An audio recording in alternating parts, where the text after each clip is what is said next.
Oke, baik. Selamat malam, Bapak-Bapak dan Ibu semuanya ya. Hari ini kita lanjut kuliah kita, yaitu dengan topik uh, The Project Environment ya. The Project Environment. Oke, suara saya jelas ya.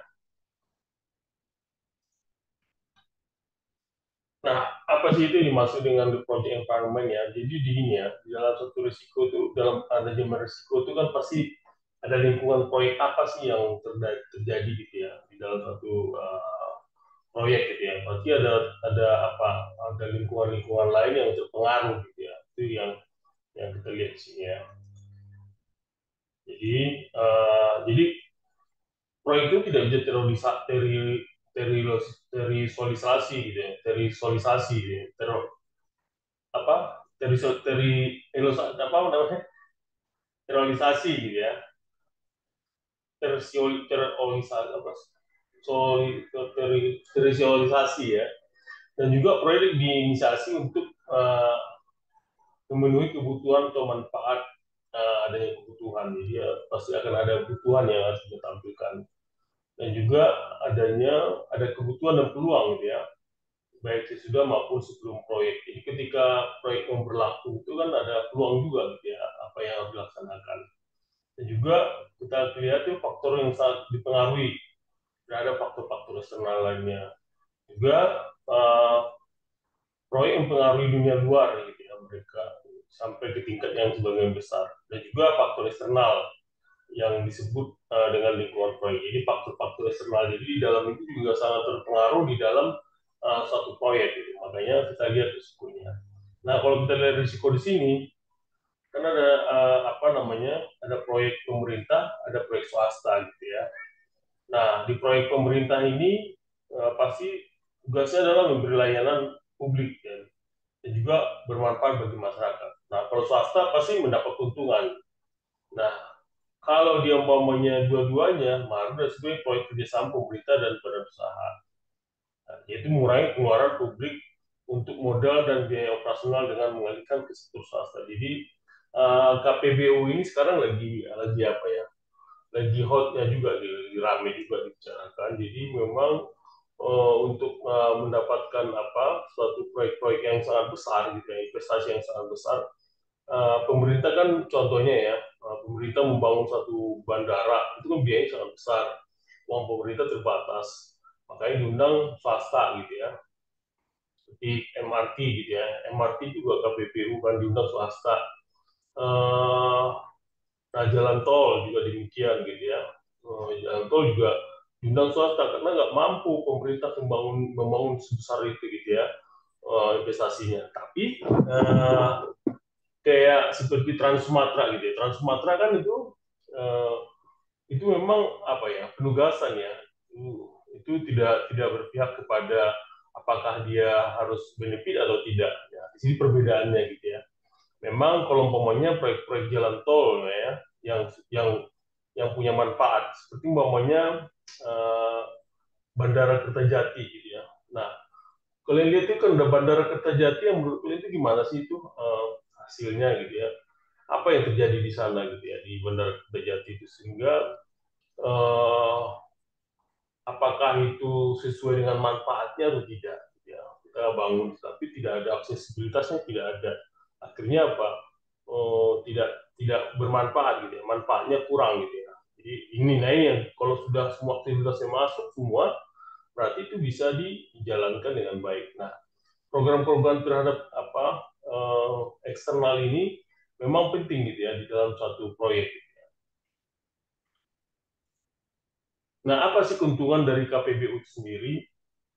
Yaitu satu tadi adalah mengurangi kebutuhan pengeluaran publik. Jadi contohnya pemerintah tadi ya, dia nggak perlu harus mengeluarkan uang, dia cuma hanya membutuhkan pembebasan lahan, gitu kan. Nah, itu baru dia swasta yang mengerjakannya, biaya ini kepada swasta. Swasta juga pintar gitu ya, tidak perlu juga mengeluarkan duit juga, dia punya uang ke bank lagi gitu ya, dengan pakai project finance gitu ya. Jadi untungnya dia nggak perlu. Jadi di sini bisa swasta juga tidak perlu mengeluarkan duit gitu ya. Jadi memang saling ini dia punya uang ke bank gitu ya dengan jaminan tadi ya, jaminannya ada apa buat dari pemerintah itu masuk dibikin jaminan buat dia gitu ya, sehingga dia juga hanya butuh biaya sekitar 30% gitu ya biayanya gitu ya, dan itu ada yang sampai 20% gitu kan. Nah, dia punya uang ke bank, nanti dibayarkan ke bank untuk konstruksinya itu adalah setelah untung. Nah, itu beda lagi. Jadi dia tidak perlu mengeluarkan duit. Ini menarik ini sekarang ya. Jadi banyak sekali investor-investor itu yang dia terjun apa melakukan pekerjaan apa namanya investasinya tidak perlu harus mengeluarkan uang yang banyak, tapi dia mendapatkan untung dan dia keuntungannya itu berlipat-lipat gitu ya. Jadi tidak perlu mengeluarkan uang dan pemerintah juga tidak mengeluarkan duit juga, dia tidak ada yang keluar duit gitu. Nah, gimana caranya gitu ya. Nah, ini dia menarik sekali risikonya di sini. Juga menghasilkan proyek yang dapat dioperasikan supaya lebih efisien sehingga mengurangi kebutuhan. Jadi supaya dia sebenarnya efisien gitu ya. Apa namanya itu proyeknya itu menjadi efisien dan bagus gitu kelihatannya. Dan juga mengurangi biaya modal, timbulnya spesifikasi yang berlebihan dan juga mengurangi konflik gitu ya antara berbagai pihak dalam proyek gitu ya, dan itu antara konsultan, kontraktor maupun operator. Dan ini penting sekali, banyak sekali KPBU ini digunakan sama sama pihak swasta untuk bisa apa nama itu mendapatkan dana gitu ya. Jadi kayak seperti rumah sakit gitu ya. Nah, nah saya belum tahu nih ya untuk membuat suatu kawasan gitu ya, kawasan di KPBU-kan sebenarnya bisa gitu ya. Pendidikan aja juga bisa di KPBU-kan. Kawasan juga bisa di KPBU-kan gitu ya. Jadi kawasan itu katakanlah itu punya sekarang tuh kalau nggak salah kawasan sudah ada KPBU ya. Modelnya kayak BOT gitu ya. Seperti yang di Kelapa Gading. Kelapa Gading dia kan punya tanahnya kan tanahnya punyanya pemerintah kan, punyanya Angkatan Laut gitu ya. Nah, dia sewa tuh. Dia punya BOT lah gitu ya. Selama berapa puluh tahun gitu ya. Dia bisa ngelola di situ. Dia nggak perlu mengeluarkan, nggak perlu biaya, biaya beli tanah gitu ya. Dan juga negara juga nggak kehilangan tanah. Nanti udah selesai kontraknya, ya dia nanti kembali lagi ataukah diperpanjang kontraknya atau tidak. Nah itu sebenarnya kawasan-kawasan itu sudah bisa gunakan itu gitu ya. Investor-investor yang punya realty gitu ya, itu udah bisa menggunakan KPBU ini. Nah, kendalanya juga ada sih sebenarnya ya, yaitu tentang masalah bagaimana uangnya gitu ya, dan juga manfaat yang akan dilakukan itu juga memang bermasalah karena kalau umpamanya ini dimasukkan di dalam BPKP gitu ya, banyak sekali gitu. Tapi makanya harus ada payungnya dari pemerintah supaya BPKP ketika mengaudit ini tidak kadang-kadang BPKP kan kurang pengetahuan ya di dalam KPBU sendiri gitu ya. Ada umpamanya ada apa eh, ada temuan gitu langsung apa namanya langsung susah gitu ya, dan juga kekhawatiran tentang komitmen jangka panjang gitu ya, yaitu sektor publik yang harus melanjutkan pembayaran. Nah ini juga bisa gitu ya. Jadi kalau mau sektor publik itu harus mengeluarkan pembayaran jangka panjang. Nah, umpamanya ya seperti sewa atau apa segala macam. Nah, banyak sekali manfaatnya ini. Bikin apa di negara-negara lain itu sudah cukup banyak sekali digunakan seperti bangun stadion gitu ya. Stadion punya masyarakat disewa sama masyarakat, masyarakat juga kaya gitu ya. Dan juga nanti eh, siapanya itu juga mampu untuk jalankannya. Jadi sangat sangat bermanfaat sekali. Ada pertanyaan sampai sini?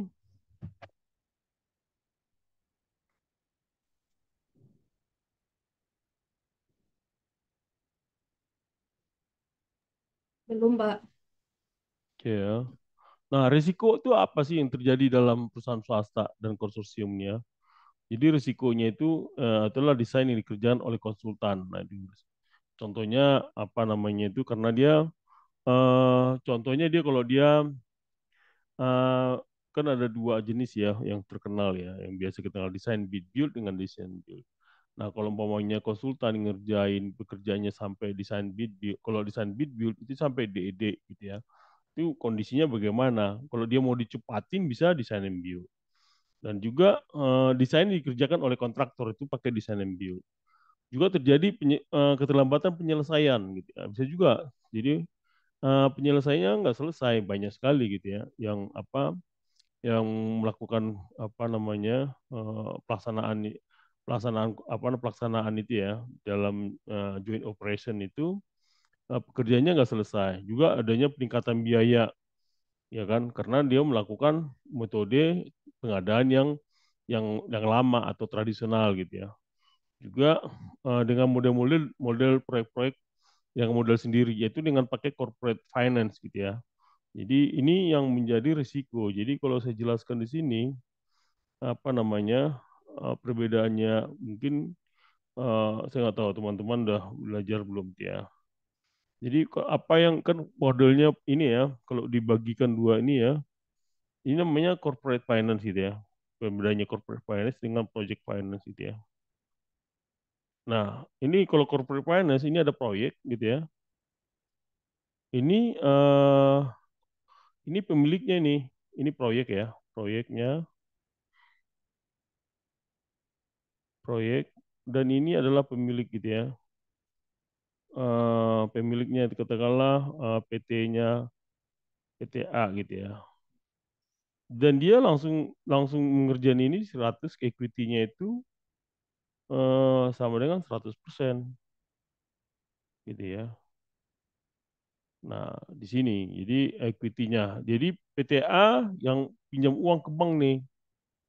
Ini bank nih pinjam uang kalau ada bank nih.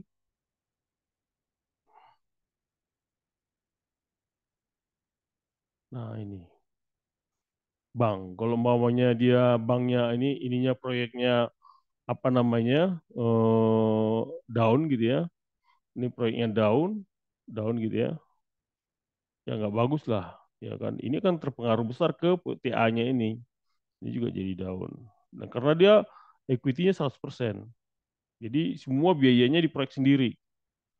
Itu dia. Jadi dia karena dia pinjam uang ke bank langsung dari sini. Ini proyeknya ini bukan hanya ke proyek satu ini ya, bisa jadi uang yang dipinjam ini bukan hanya di proyek satu ini, bisa juga proyek lainnya gitu. Proyek juga proyek A, proyek B gitu ya. Atau juga proyek C gitu ya. Nah inilah dia corporate finance namanya. Nah, kalau project finance itu beda gitu ya. Jadi kalau project finance itu eh, dia ini proyek nih ya. Proyek ini ada pekerjaan proyek ini dia bikin apa namanya? Proyek ini ya, kita bikin proyek ini ya. Kalau ngerjain proyek ini dia buat PT dia gitu ya. Buat PT Niko namanya ya. Kalau ada bilang SPV gitu ya. Special Firefighter, nah atau Niko. Nah SPP ini dia nggak mau ngambil sendiri nih, dia ngambil teman-temannya gitu ya. Jadi ada PTA, PTB gitu ya, PTC. Nah dia kasih equity di sini, equity totalnya ini biasanya dia berapa persen? Biasanya equity-nya totalnya ini total ya, total semuanya ini 30%. Jadi kalau umpamanya ada tiga atau berapa ini bisa 10-10 kan? 10% ngasih, 10% ngasih, 10% ngasih. Nah, baru SPP-nya ini, Newco-nya ini, Niko-nya ini yang kalau ke bank tuh pinjam uang ke bank deh nih. Nah, dia bank di sini. Bank di sini. Dia baru ngerjain proyek gitu. Debt-nya di sini. Jadi kalau umpamanya apa, proyeknya jeblok gitu ya, eh, apa mangkrak atau jebloknya, yang sini cuman yang kena itu adalah Newco ini sini, anak perusahaan sini, bukan di induk gitu ya. Di induknya itu dia cuma hanya equity-nya aja 30% yang kena gitu ya. Itu pun 30 cuma dapat 10-10, ada yang 5 atau 2 gitu ya. Tapi ya nggak berpengaruh gitu. Kalau sini berpengaruh langsung 100%. Nah, di sini perbedaannya project finance dengan corporate finance. Jadi biasanya kalau di apa KPBU ini tadi, itu dia menggunakan ini, pola ini, project finance ini, gitu. Makanya banyak sekali kalau umpamanya kayak Mekarta gitu ya. Mekarta kan yang bikin kan punya perusahaannya, apa namanya,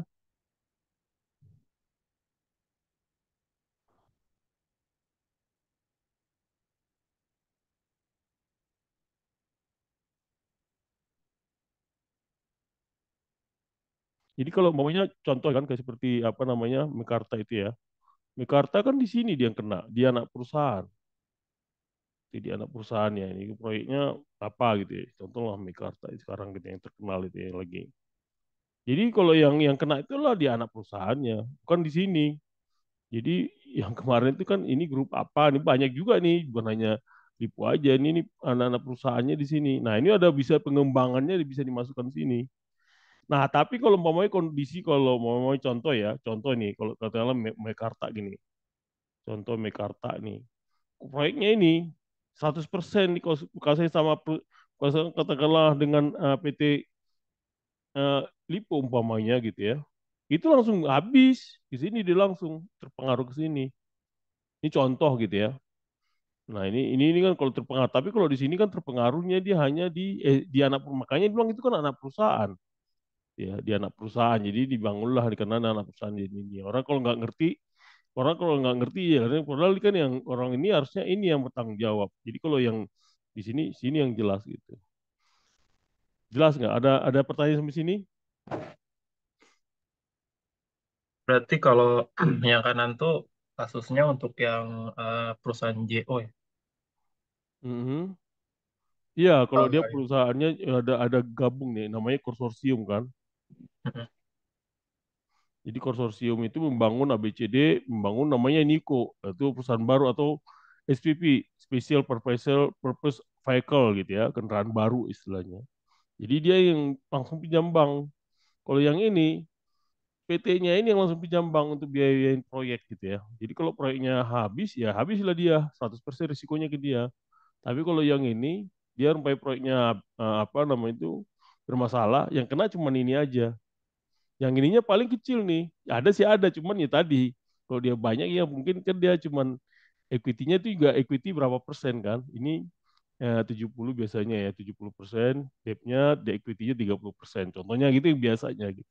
Paling deh kalau 30 kan totalnya dibagi-bagi ini bisa-bisa cuma ada yang 10, ada yang 10, 10, katakanlah ada yang 10, ada yang 5, 5 atau berapa gitu ya.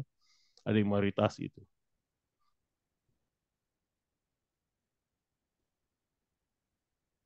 Cukup jelas enggak? Jelas, Pak. Jadi gitu ya, di sini disebutkan bahwa bagaimana apa namanya ini pelaksanaan proyek-proyek modal sendiri. Nah, itu harus diperhatikan ya. Apakah kalau modal sendiri itu memang sangat berbahaya gitu ya. 100% lagi. Jadi kalau umpamanya ada apa-apa ya selesai gitu ya. Nah, konsistensinya pada perusahaan swasta dan khususnya bagaimana? Nah, itu tadi adanya pengembangan beberapa jenis alternatif gitu ya. Strategi pengadaan yang paling umum adalah dengan kontrak turnkey gitu kan, ada salah satu jadi turnkey ini juga cukup banyak sekarang, ada namanya uh, modified turnkey gitu ya. Dengan modified turnkey ini membayarnya ada yang disebut dengan construction pre-financing, CFP gitu ya. Jadi pre-financing itu jadi contohnya gini, apa namanya, kontraktor pre-financing itu seperti gini ya, jadi di proyek itu dia gini dia. Ini kan ini namanya ini kontraktor pre-financing ya, CPF istilahnya kan. Nah ini kan ketika pelaksanaan ini ya, konstruksi gitu kan. Ke- Nah ini konstruksi ini dibayar dulu sama dibiayain dulu sama si kontraktor, paham nggak? Jadi owner nggak ada nggak ngeluarkan duit di sini, ya kontraktor yang biayanya ini. Nah, nanti uangnya yang ada di total yang ada di sini, totalnya ini katakanlah total yang ada dibayar selama dia konstruksi sini, itu bisa dibayar di sini gitu, dicicil sini. Jadi nggak bisa langsung tahun keberapa langsung ada yang langsung operasional gitu ya, langsung operasional tahun berapa mulai dibayar sini, dicicil. Ada yang totali gitu ya, ada totali, ada yang dicicil. Jadi kontraktor itu, owner itu jadi tidak udah dapat duit dulu di sini gitu ya. Pada saat operasional ini kan operasional ya, ops ini ya. Pada saat operasi ini udah ada duit kan di sini kan, udah ada duit untuk biayai yang tadi. Nah ini di sini biayanya ini. Jadi kalau owner tuh udah jadi nggak perlu mengeluarkan biaya yang banyak gitu, contohnya gitu.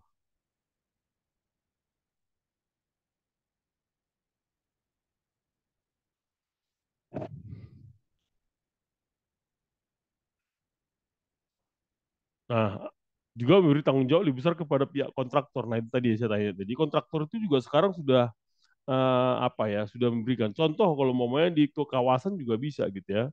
Memiliki suatu kawasan, kontraktor kasih modified turnkey gitu ya. Kalau saya sih waktu itu pakai namanya ya, deep discount bond gitu ya. Deep discount bond itu ya sama gitu ya. Jadi deep discount bond itu modelnya itu kalau saya itu modelnya kan kalau seandainya gini ya. Ini kita jadi risiko ininya ya. Menarik sih. Jadi di apa? Jadi kalau kalau saya punya penelitian itu gini. Kan kalau umpamanya normally kan dia kayak gini kan. Ini kan biaya kos nih yang dikeluarkan ini. Ya kan? Kos. Nanti pada saat ada pendapatan, ini kan di sini kan. Nah, nanti di sinilah dia apa nama itu back periodnya itu. Estimasi. Nah, di sini, nah risikonya itu di sini. Nah, kalau saya itu modelnya itu di sini udah nggak perlu. Jadi kontraktor tuh, si owner tuh udah nggak ngeluarkan duit di sini. Di gini dia, gini, dia langsung gini. Nah, tapi nanti ketika membayar utang di sini dia. Nah, di sini dia. Pada saat bayar utang yang ada di sini. Jadi yang utang yang ada di sini dipindahin pada saat operasional gitu. Nah, itu model kayak gitu juga bisa.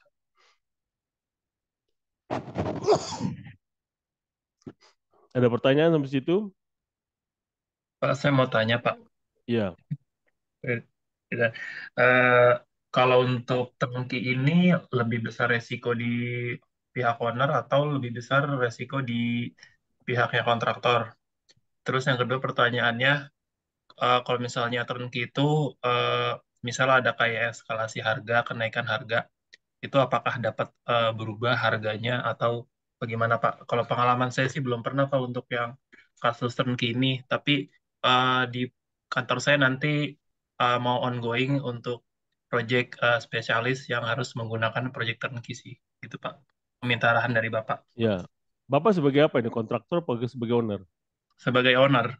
Iya, jadi Kebetulan ya. Jadi kebetulan projectnya itu nggak bisa dikerjain sama misalnya desainnya itu nggak bisa dikerjain sama konsultan yang ada kayak arsitek. Jadinya kita harus spesialis seperti itu. Jadinya eh, kita kasih ke yang sudah bisa vendor lakukan itu. Terus ya ke depannya sih kita juga masih belajar sih untuk kontraktor gitu gimana masih baca-baca di buku Fidik. Kan ada tuh buku Fidik khusus turnkey itu yang kalau nggak salah yang sampulnya warna kuning. Itu iya, kita lagi pelajarin sih Pak bareng-bareng di kantor. iya. Makanya Tenki gini ya, Tenki kan dia dibayar di sini. Jadi kontraktor nih ngerjain ini. Jadi biayanya ini semua dibiayai sama si kontraktor nih. Benar ya. Jadi ini risikonya adalah risiko kontraktor nih. Jadi ini semua uangnya adalah si kontraktor yang biayai di semua di sini ya. Nah, ketika dia sudah handover gitu ya, handover FHO gitu ya, handover. Nanti kan ada sigma ya, sigma ditambah bunga gitu kan, tambah bunga gitu ya. Bunga jadi sigmanya ini adalah total dia biayanya ditambah dengan bunga selama berapa tahun, berapa lama di sini selama pekerjaannya. Setahun kah atau 2 tahun kah atau berapa kan. Nah, bunganya itu dihitung nih. Jadi bunga tambah bunganya itu, nah inilah dia total ya, total apa, totali semua gitu ya. Tubuh total ini, sigma, tambah ini, tambah dengan bunga. Nah ini nanti ada dua tipe nih. Jadi kalau dilihat risiko ini adalah si kontraktor nih. Biasanya ini harus memiliki modal besar. Karena dia mau modal awal dulu gitu kan. Kalau dia nggak modal awal dia nggak mungkin gitu ya. Nggak mungkin dia bisa ngerjain ini. Jadi modalnya ini atau modalnya itu dia punya pinjaman gitu ya, punya pinjaman. Nah, ini risiko kontraktor ya. Nah, dia tahu gitu ya. Si owner si kontraktor ini harus tahu nih tipenya si owner tuh gimana gitu ya. Dia harus tahu owner tuh gimana gitu ya. Owner itu apakah bayar kan gini, bayar on time atau tidak gitu ya. Atau nih bayar atau tidak bayar gitu ya. Nah, ini risikonya di sini. Jadi kalau maunya bayarnya tidak on time, tidak tidak bayar on time aja dia akan berpengaruh kepada si bank nih kan. Ini kan bank. Kalau dia pinjam pasti dia pinjam uang ke bank kan. Atau lo modalnya juga nggak mungkin dia habis-habisin semua di sini kan. Nggak mungkin dia masukin keranjang dalam satu keranjang gitu ya, semuanya duitnya gitu ya. Pasti dia ada pinjam uang, caranya nanti. Nah, dia harus hitung nih risikonya di sini dia nih. Risikonya di sini dia nih. Bayarnya dia harus benar. Kalau dia tepat waktu, berarti cash flow-nya dia ketika dia masuk di sini, dia akan nanya di cash flow saya di mana, apakah dia di sini dibayar, ataukah di mana, ataukah di mana gitu ya. Nah, inilah dia nih. Jadi bayarnya di sini nih biasanya 3 tahap kah atau 1 tahap kah gitu ya. Nah inilah perjanjian nih. Nanti dia untuk membayar cash flow yang ada di sini dia. Jadi ada hitungannya. Jadi si yang paling besar, resiko yang terbesar adalah si kontraktor. Nah, kontraktor harus jelas ini kepada pembayarannya kapan. Pada saat turnkey-nya itu kan udah bangun semua kan tukar kunci. Nah, gitu kan. Nah, bayarnya siapa? Nah, modalnya dia harus harus tahu nih. Dan risikonya juga buat si owner gitu ya. Buat si owner risikonya ini adalah apabila buat si owner ini ya, buat si owner risikonya adalah apabila kontraktornya ini tidak punya modal. Biasanya ini ya, biasanya owner itu cari kontraktor yang plat merah atau BUMN. Kalau dia mau swasta murni, ya kita nggak tahu gitu ya, bisa habis dia kan. Nah risiko di sini, ya si owner harus lihat. Tapi kalau BUMN, dia kan punya sahamnya kan pemerintah gitu ya, pemerintah ya di atas 50% lah gitu ya, ada yang 90% lah. Nah ini cara untuk melihat si owner, sisinya si owner dengan sisinya kontraktor ya. Risikonya si owner itu adalah eh, kemampuan si kontraktor untuk membiayai ini proyek ini gitu ya sampai selesai gitu ya. Karena kadang-kadang kontraktornya habis napasnya di sini nih. Biasanya habis napas di sini dia. Habis napas di sini dia nggak mampu gitu. Padahal udah mau tinggal selesai gitu ya. Nah, habis napasnya di sini, dia mau pinjam uang ke bank, bank juga nggak mau bersedia lagi. Nah, repotnya kan gitu. Sementara dia harus selesaiin gimana nih perjanjian sama si kontraktor, si owner sudah harus begini. Nggak mungkin si owner ngasih ngasih duit lagi, nggak mungkin gitu kan. Nah, di sini yang harus hati-hati ya, si owner melihatnya itu kemampuan dia mampu nggak dia sampai membiayai proyeknya itu. Kalau dia nggak mampu, ya ya itu harus harus risikonya si risikonya perusahaan adalah si owner gitu. Kira-kira menjawab nggak Pak? Menjawab, Pak. Tapi ada pertanyaan, tadi kata Bapak kan kalau pembayaran sampai akhirnya tuh dikenakan bunga, ya. Berarti dari awal tetap ada prediksi butuh biaya berapa atau biayanya itu baru ketahuan di akhir saat Iya. FHO. Oh, Jadi gini cara untuk pada saat pelaksanaannya di laporannya itu kalau saya dulu ini setiap ini kan tetap ada dia sertifikat monthly iya, sertifikat gitu ya iya, harus dibikin. Jadi harus ada caranya di monthly sertifikat yang harus ditandatangani dua pihak tapi nggak dibayar gitu loh. iya. Apa Berarti maksudnya? namanya sertifikat pembayaran tapi nilai amount-nya nol gitu ya, Pak. Iya Nilai nilainya nggak dibayar, biayanya cuman dia nol. terhitung. Nanti Hmm. nanti ketika dia diakumulasi di sini, ini akan terakumulasi nantinya.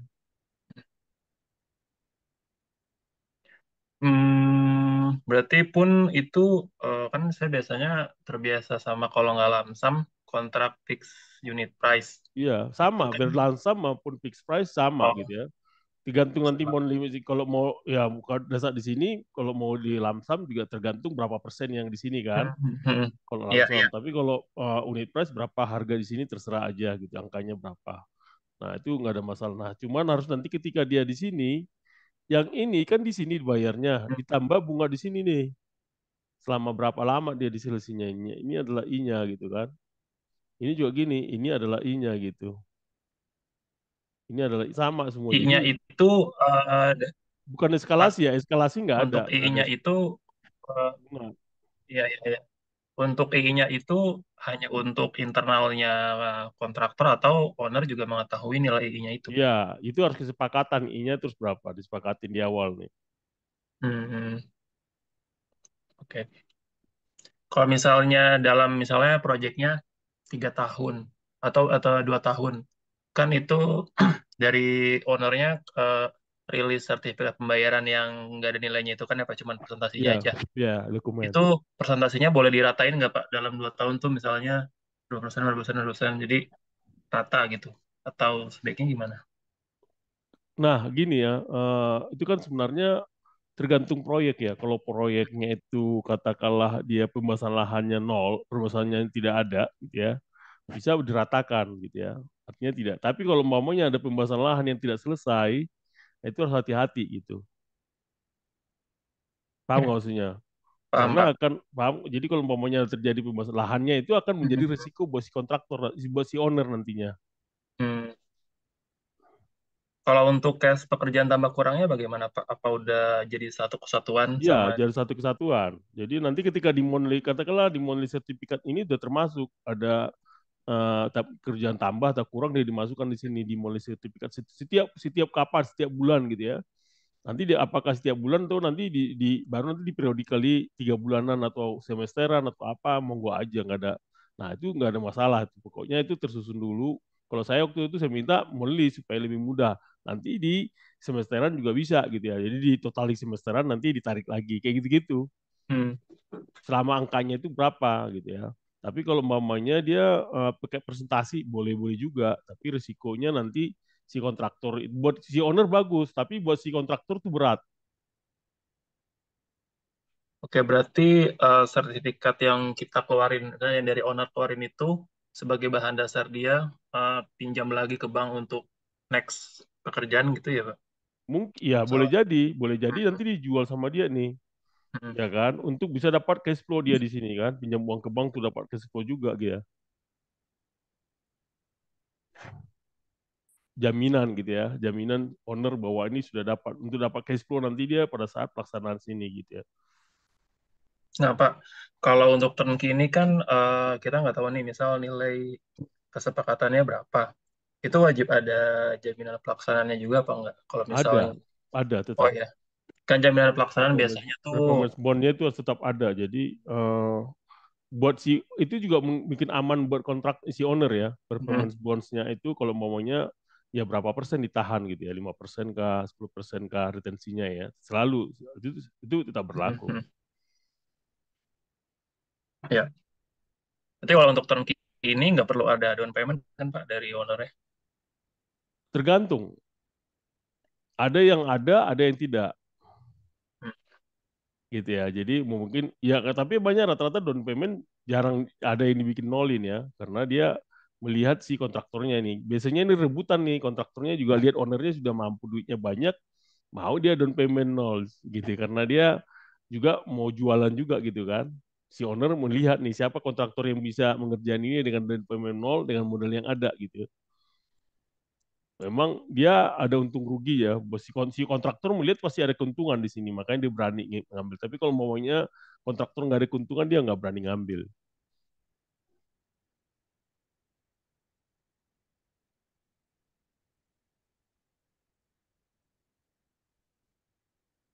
Kira-kira gitu, Pak? iya Pak, terima kasih Pak jawabannya Pak. Iya, masih sama. Oke, kita lanjut lagi ya.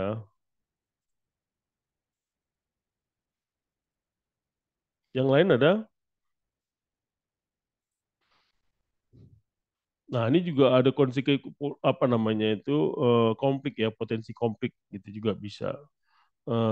Karena ada apa namanya itu biaya yang berlebihan gitu ya. Jadi umpamanya tadi itu dengan menggunakan instrumen-instrumen itu kita Ya, bisa. izin Oh ya bertanya, silakan, Pak.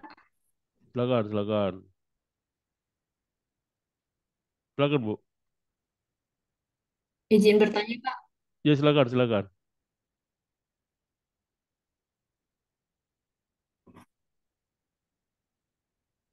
Ini di mute intinya. Ya, Pak, saya izin bertanya terkait, ya kalau di perusahaan saya kan cukup sering ya, halo? Ya, ya, ya, ya, oke. Terus, tanya Pak, kan sebenarnya Ki ini. Nah, yang Hmm. ingin saya tanyakan Pak terkait penentuan untuk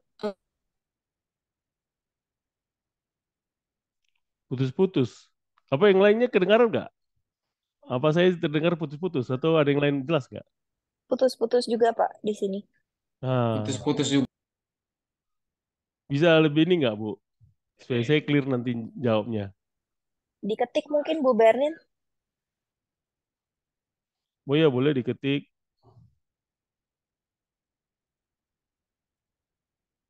Kayaknya Ibu juga teranu kayaknya nih. Apa network internetnya nggak ini.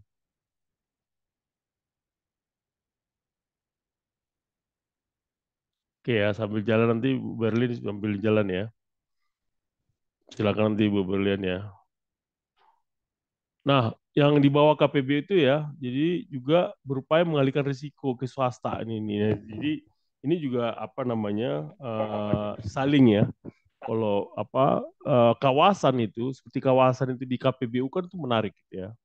Jadi kalau saya lihat ya di Indonesia ini sudah banyak terjadi sih ya. Jadi suatu area dia nggak perlu beli tanahnya, dia sewakin aja sekian puluh tahun, 40 tahun, 50 tahun gitu ya.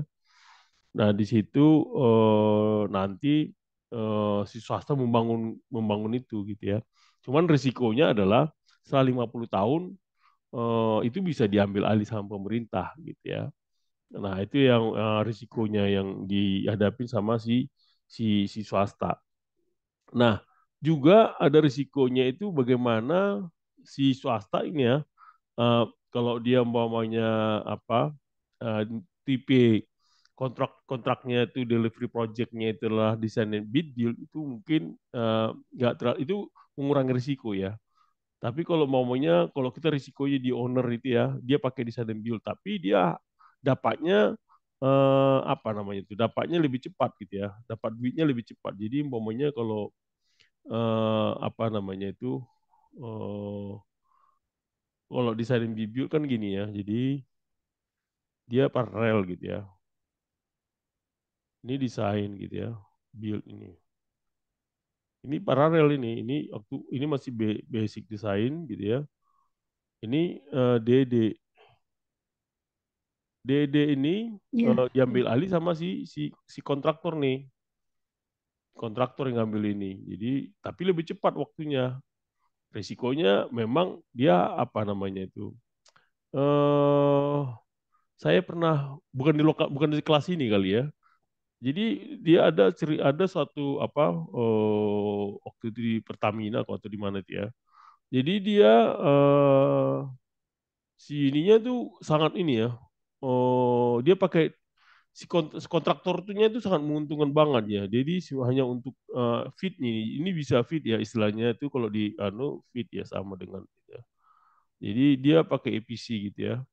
Jadi dia dia kan ini ya, kalau maunya di produknya itu kalau minyak itu besar, jadi dia kalau kalau maunya tradisional kan gini, ya kan tradisional desain, terus desain eh, desain sampai habis itu baru eh, basic design, gitu ya, baru DD gitu ya, habis itu baru procurement gitu ya kan, bid ya kan, habis itu baru konstruksi gitu ya. Itu lama nih, lama prosesnya dari sini. Jadi kalau yang Kalau ini EPC Engineering Procurement. ya, tapi kalau maunya hampir sama ya EPC dengan design and build gitu ya. Tapi kalau dia di EPC gitu ya, dia di sini dia langsung apa namanya fit gitu ya, fit di sini dia langsung kerjain apa namanya, habis fit langsung di sini dia EPC gitu ya. lebih cepat waktunya nih. Jadi karena waktunya yang ada sisa di sini, deltanya ini adalah revenue.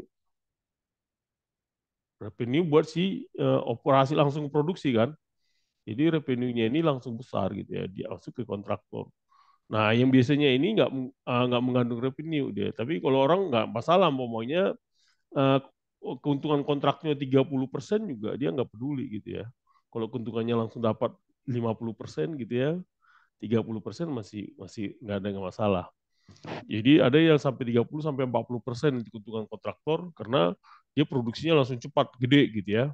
Nah, itu si fitnya ini fitnya juga nggak terlalu ini ya, nggak terlalu apa, nggak terlalu tajam gitu ya. Jadi langsung diambil si fitnya ini, keuntungannya katanya bisa sampai 30 sampai 40% gitu ya. Gede banget langsung dia, tapi saya tahu nih berarti si revenue-nya gede banget nih, makanya dia lebih cepat produksi gitu ya. Nah, ini tergantung ya. Jadi apa namanya? Di mana posisinya itu ya, perancangnya, kontraktornya, dan operatornya itu di mana. Jadi kalau operatornya itu mungkin dia modelnya itu bisa lebih cepat ngambil gitu ya, ya dia mungkin ngambil, dia nggak peduli dengan harganya si EPC ini gitu ya. Karena dia pasti keuntungannya paling maksimum 30 atau 40 gitu ya. Tapi keuntungannya dia, pendapatan dia langsung ke sekitar di atas 50% gitu ya. Di atas 50%. Udah nggak ada ngaruh di dianggap dia di sini. Karena dia mungkin apa ya, EPC itu kayak oil and gas ya. Kalau gas itu ya, gas langsung produksi kan gede langsung, atau minyak itu ya langsung produksi kan gede gitu ya. Jadi makanya pakai EPC gitu. Nah, itu juga bertanggung jawab untuk meningkatkan modal dan mengelola proyek, dan juga bertanggung jawab pada saat operasional gitu ya, dan pemeliharaan juga. Nah, ini adalah kalau dia sebagai apa namanya itu, sebagai owner ya, sebagai owner dia harus bertanggung jawab sampai ke operasional masalahnya. Nah, itu. Oke, Berliana udah jelas? Tadi ada mau nanya? Masih ini, masih ini, masih Ya, Pak. ya.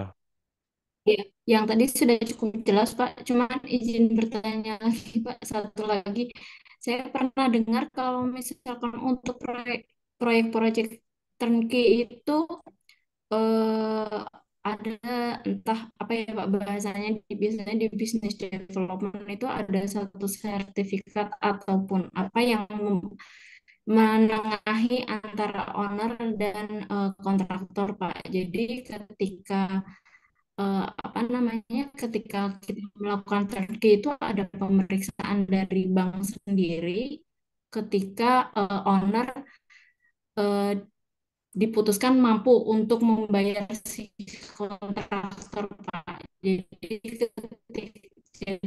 si kontraktor sendiri menagihnya nanti ketika sudah ada pembayaran itu ke bank gitu Pak. Nah, Oh, ya, itu ya. sebenarnya bisa dilakukan juga Bisa, sih bisa. Pak, ke proyek-proyek yang biasa gitu Pak. Iya, Sebenarnya itu kan mengatasi ketidaktaatan untuk membayar kontraktornya ketika kita sudah progres berapa persen, poin, dan harusnya dilakukan seperti itu, Pak. nah di sini ya hati-hati gitu ya. Artinya mungkin di sini ada sertifikat ya gitu ya. Ini kan artinya nanti di total sini ya, di total nanti di sini total tambah I tadi ya, tambah total I lah gitu ya. Jadi, nah, apakah pertanyaannya tadi Bu, itu, apakah bank gitu ya? Bank ini bank mana dulu nih? Kalau banknya si kontraktor, ya kan? Banknya kan kontraktor nih, ya kan? Kontraktor pinjam uang ke bank nih kan? Nah, untuk membiayai ini kan, untuk membiayai proyek ini kan. Sekarang pertanyaannya, apakah bank itu tadi Ibu ya, apakah bank itu akan mengklaim ke si sini nggak, si owner begitu nggak Bu? Pertanyaannya. Iya, betul, Pak. Nah, apakah bisa? Nah, nggak bisa Bu, karena dia berjanji kepada si kontraktor. Perjanjiannya ini kepada si kontraktor. Nah, kecuali si owner, dia punya bank sendiri juga. Ya, ini owner mungkin SPV ya. SPV-nya itu pinjam uang ke bank, dia ke sini. Jadi antara banknya si owner dengan banknya sini nggak ada hubungan. Baik, Pak, baik. Jadi kalau si banknya si owner, dia akan membayar sesuai dengan perjanjiannya. Katakanlah dia akan bayar kapan ini? Dia pinjam uang gitu kan. Kalau umpamanya dia akan bayar di sini kah? Ataukah bayar di sini kah? Gitu ya. Sesuai Bisa. kesepakatan ya, Pak. Sesuai Baik, kesepakatan si owner dengan ini gitu ya. baik. Dia mau bayar di sini. Tapi enggak, bukan Hak banknya ini. banknya. Ya, baik. Banknya ini hanya untuk Oh, membiayai baik. memodalin untuk pelaksanaan. Paham ya? Ini pada saat Paham, paham, pelaksanaan Pak. nih. Nah, si banknya si owner beda, dia nanti dia akan membayar pada saat di sini gitu ya. Gitu. Kapan dia mau bagi di sini. Itu bukan itu artinya apa tenkinya itu pembayarannya eh, termin ya, pakai termin ya. Termin katakanlah di awal berapa 25%, mulai 20% atau berapa. Itu sesudah dengan perjanjian-perjanjian ini sampai dengan ini akan dibayar sama bank langsung bisa untuk biaya ini. Dan bisa juga umpamanya si banknya ini akan membayar pada saat si di sini juga boleh atau di sini juga boleh. Sesuai dengan angka yang ada di hitung ini langsung dibayar sini. Nah, si banknya itu bayar sini gitu. Banknya si owner ya, bukannya bank. Jadi banknya ini nggak boleh campur aduk nih, ya. Iya. Nah, itu maksudnya. Jadi ini Berarti ketika banknya oh, yang ini, ya banknya yang ini adalah banknya kontraktor, bank yang ini adalah sorry, mana tadi?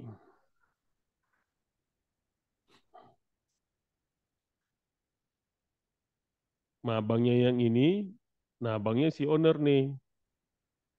Oke, cukup jelas ya. baik jelas, Pak. Baik, terima Oke, kasih Pak Lukas. ya sama.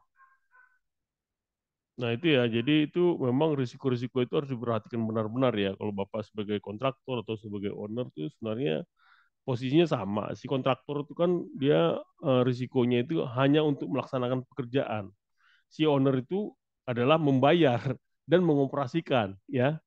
Nah itu tadi dia timbulnya itu biaya pada saat potensi-potensi konflik juga bisa terjadi ya gitu ya. Jadi proyek-proyek yang sedang dilaksanakan di bawah KP itu berupaya mengalihkan risiko ke swasta yang tadi ya. Oke. Nah, kebutuhan apa tentang tata kelola proyek gitu ya? Yaitu dengan semua aspek manajemen harus tetap terjaga dengan baik. Struktur organisasi juga harus baik gitu ya.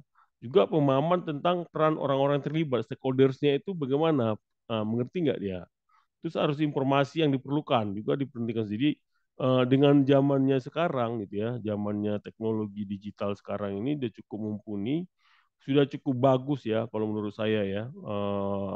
Banyak perusahaan-perusahaan itu sudah cukup mapan di bidang ini gitu ya. Jadi dia benar-benar dia detail peretilannya apanya itu cukup detail gitu ya. Jadi tidak ada ruang buat si apa namanya itu untuk melakukan suatu kesalahan gitu ya. Seandainya kesalahan juga bisa langsung diperbaiki di sistem. Jadi nggak tahu ya bapak-bapak udah ada yang punya ada nggak sudah punya sistem kayak gitu? Ada nggak di sini yang sudah punya sistem kayak gitu? Nggak ada ya? Ada yang ada yang punya sistem gitu nggak di proyek kayak gitu? Sistem apa itu, Pak? Mohon Jadi maaf. jadi sistem mulainya itu kayak kalau dia ada kayak ERP gitu ya. ERP istilahnya entrepreneurship resources planning gitu ya. Udah dimasukkan di situ sehingga jadi kayak gini ya, saya jelaskan gitu ya. Jadi saya nggak tahu kalau bapak-bapak punya nggak ada yang punya itu cukup bagus ya. Saya pernah membuat itu ya sistem kayak gitu ya. Apa namanya bukan mungkin tapi saya pernah jadi apa nama itu advisor lah gitu ya satu perusahaan. Jadi ini ERP gitu ya. ERP ini akan connect kepada SAP gitu ya, SAP keuangan, tahu kan? Tahu nggak SAP keuangan ya, SAP keuangan ini. Tahu, Pak. Ini akan connect dengan apa namanya manajemen proyek project manajemen. Jadi, nah project manajemen ini dikelola sama si apa namanya? Ada namanya kalau istilahnya itu adalah namanya supply chain management. Jadi ini ke sini gitu ya. Jadi alurnya uang itu di sini nih, tek nih. Jadi nah yang ini akan di apa namanya akan di audit apa di data gitu ya. Jadi data uang yang ngalir semua di sini akan didata keluar masuk semua berapa. Jadi ERP gitu. Jadi sistemnya proyek apapun gitu ya, pengeluaran semua itu semua terdata gitu ya. Jadi ini supply chain sini hanya untuk material gitu ya. Material aja nih, material gitu ya. Material di supply chain. Jadi dia langsung supply ke proyek A, B, C, D semua nih. Ini proyeknya proyek terserah lah, proyek apa nih semua nih. Nah, di dalam satu sistem ini, dalam satu sistem. Jadi ini akan melapor keuangannya kepada si SAP gitu ya. SAP nanti akan memberikan juga masukan kepada si ERP-nya nih. Jadi ERP-nya itu induknya gitu. Ada nggak? Udah punya nggak? Ada yang punya kayak gini nggak? Di saya sih pakai ya Pak ya, cuman saya nggak memang tidak tahu sampai ke SAP-nya ya Pak, karena kan ada yang konfi juga ya Pak ya. Mm-mm. Tapi memang memakai ini sih Pak. Mungkin di saya sih namanya lebih ke MPP ya Pak ya, MPP ya? Manpower MPP itu apa? Planning-nya. Iya, Manpower Planning Pak. Itu nanti juga sama sih Pak. Nanti apa integrasinya ke SCM ini, kemudian nanti ke project management di project tersebut. Dan otomatis ketika kita di audit atau di assessment ya nanti yang dilihat adalah SAP-nya. Seperti itu sih Pak. Jadi terdata semua kan duitnya langsung sini. Betul Jadi Pak. ini laporan sini jelas Iya, kan. betul. Betul Jadi Pak. keuangan nanti ini uang-uang yang masuk di sini masuk gitu ya. Jadi ketika dia masukkan kemana di uangnya jelas semuanya gitu. Jadi Betul. aliran transaksi uangnya itu udah cukup bagus jadinya. Jadi kalau umpamanya ada apa, ini mengurangi risiko ya, mengurangi kesalahan. Tapi memang kalau saya sih ya ada untung ruginya gitu ya. Jadi ketika di proyek ini proyeknya jadi enggak agile nih. Kalau saya menurut saya, paham nggak maksudnya? Agile ini maksudnya ketika dia si Pimpro ini ada permintaan si owner gitu ya. Si owner biasanya saya ini kontraktor nih. Nah, agile ini maksudnya adalah ketika ada pekerjaan harus dikerjakan segera. Ini nggak mampu dikerjain. Dia harus melapor dulu ke sini SCM. Nah, ini butuh waktu yang agak lumayan rumit gitu ya. Jadi dia kalau mau tiba-tiba ada permintaan yang lain itu nggak bisa. Dia harus lari ke sini dulu dia.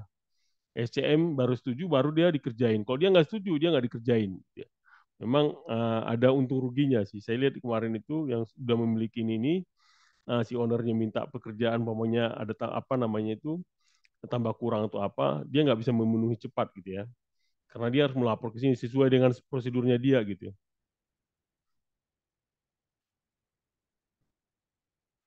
Oke,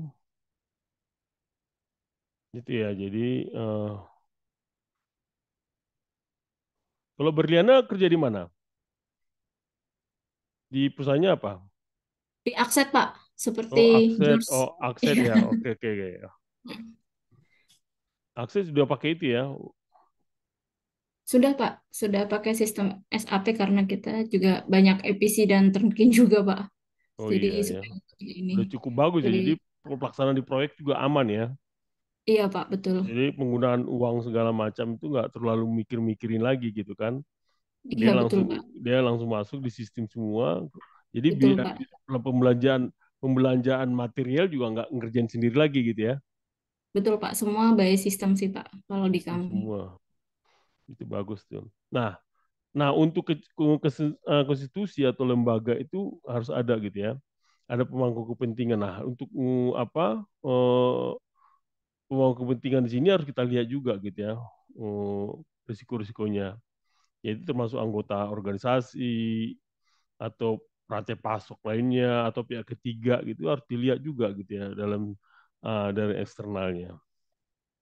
Nah, pemilik proyek itu contohnya adalah dia harus satu entitas, bisa jadi, atau berapa entitas, bisa juga. Perusahaan satu atau departemen pemerintah, atau juga sekelompok organisasi swasta juga bisa gitu ya. Nah, kelembagaan itu juga seperti ini, konstitusi sederhana. Contoh-contohnya seperti kementerian lah gitu ya. Kalau apa namanya PU gitu ya, atau perhubungan, atau yang sekarang yang banyak itu kan untuk di proyek-proyek konstruksi kan Kementerian Perhubungan, Kementerian PU gitu ya. Nah itu dua kementerian itu yang banyak sekarang yang di atau sekarang sudah mulai di otoritas IKN ya. Di IKN itu juga sudah satu lembaga tersendiri gitu ya. Dan dia tergantung gitu ya, apakah dia kompleks atau tidak gitu ya. Nah, kenapa itu konstitusi itu penting? Yaitu adalah pemilik bertanggung jawab untuk membuat keputusan dan juga segala kendala pada kemampuan pemilik untuk melakukannya harus diidentifikasi dan juga dipahami dengan jelas. Konstitusi itu penting ya.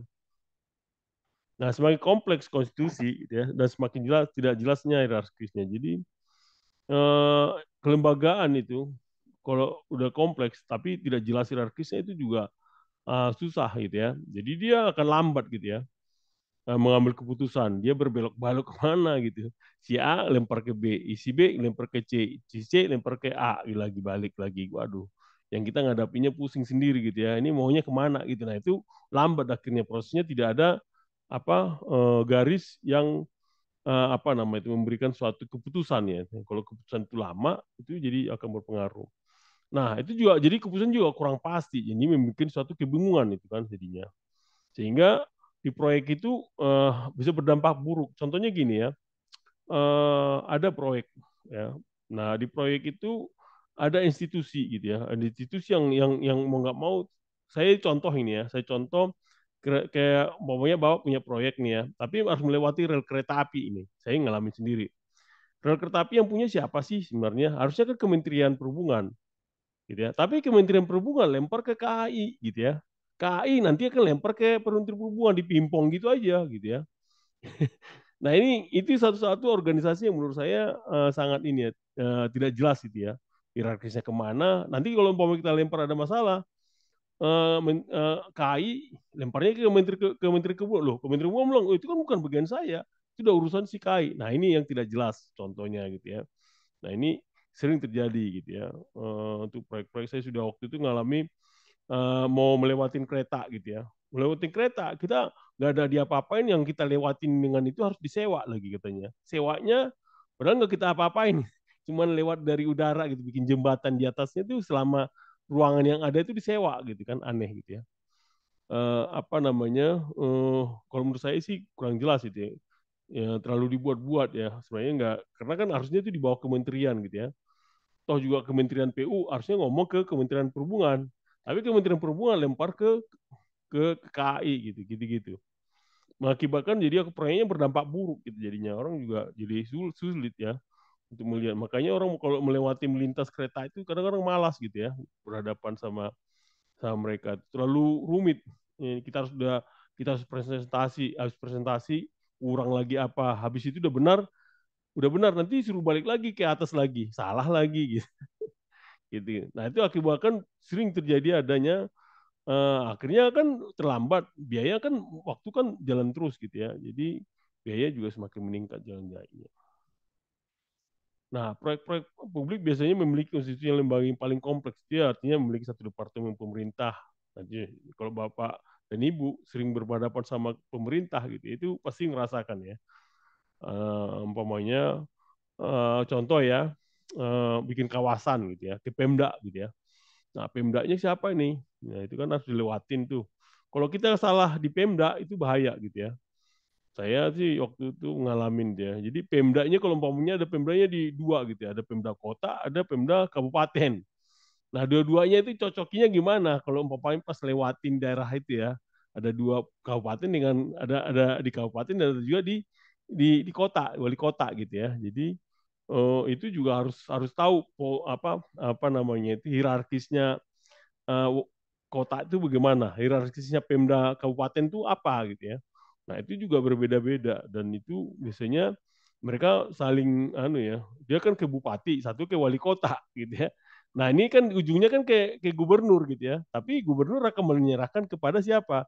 Ke pimpinan daerahnya gitu ya. Itu pun juga menjadi sangat-sangat rumit juga.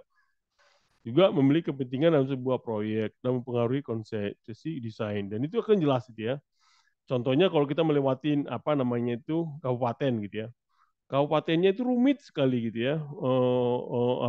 Pemdanya. Mau nggak mau kan kita, waduh di daerah sini gimana pembahasan lahannya itu susah nih itu segala macam gitu ya. Mau nggak mau desainnya jadi dirubah gitu ya. Apalagi kalau melewatin sungai. Nah, ini sungai loh ya. Saya sih udah berapa kali ya melewatin sungai itu. Sungai itu banyak sekali harus kita lewatin. Itu harus kita lewatin bagian desanya gitu ya.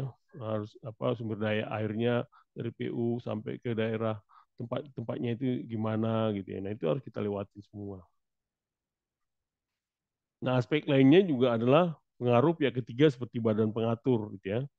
Kelompok LSM. Nah, ini sering juga ini ya. LSM kalau di Indonesia LSM itu jadi banyak sekali ya, kadang-kadang sekali kita kasih temannya banyak datang nanti besoknya gitu ya. Itu kalau mau satu LSM datang gitu ya. Nanti yang lainnya itu besok-besoknya teman-temannya pada datang tuh mau bikin LSM masing-masing, entah nggak tahu dari mana gitu ya. Minta minta proyek, minta duit gitu terus-terusan. Nah, ini berbeda dengan di luar ya. LSM-nya kan sangat sangat detail ya, nggak boleh sembarangan. Kalau kita kan LSM nanti masuk itu datang nanti ada 2 LSM kemudian. Jadi kalau manajer proyek itu harus hati-hati banget untuk bisa melihat LSM-LSM-nya itu. Ada pertanyaan sampai sini?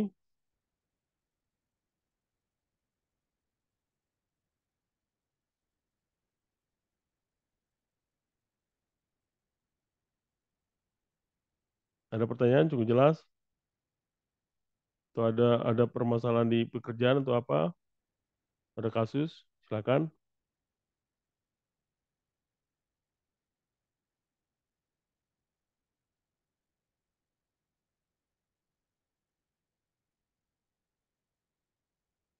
Ada? Nggak ada?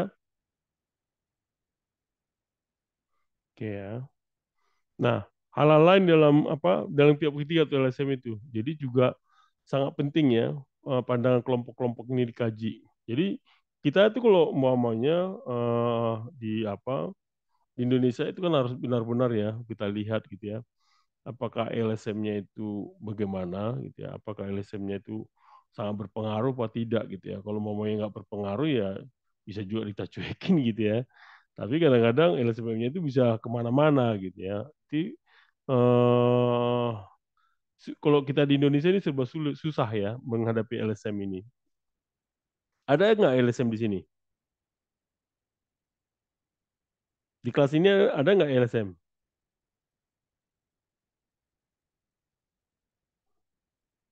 Ada nggak LSM di kelas ini?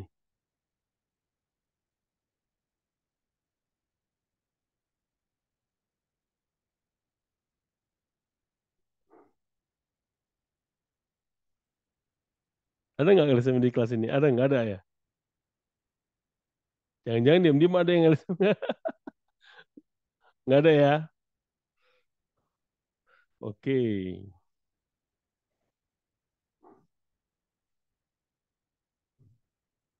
Nah, jika pengawal tidak dapat diakomodasi, nah itu harus kita lihat apa. Kita harus benar-benar memberikan waktu untuk penyidikan publik, dibuat anggaran darurat. Nah, ini untuk mengakomodir ya. Jadi mau nggak mau gitu ya, yang LSM ini kan kadang-kadang kan di luar dugaan. Kita harus, saya dulu gitu ya, waktu saya di proyek itu ada aja LSM itu ya, yang mengaku-ngaku gitu ya.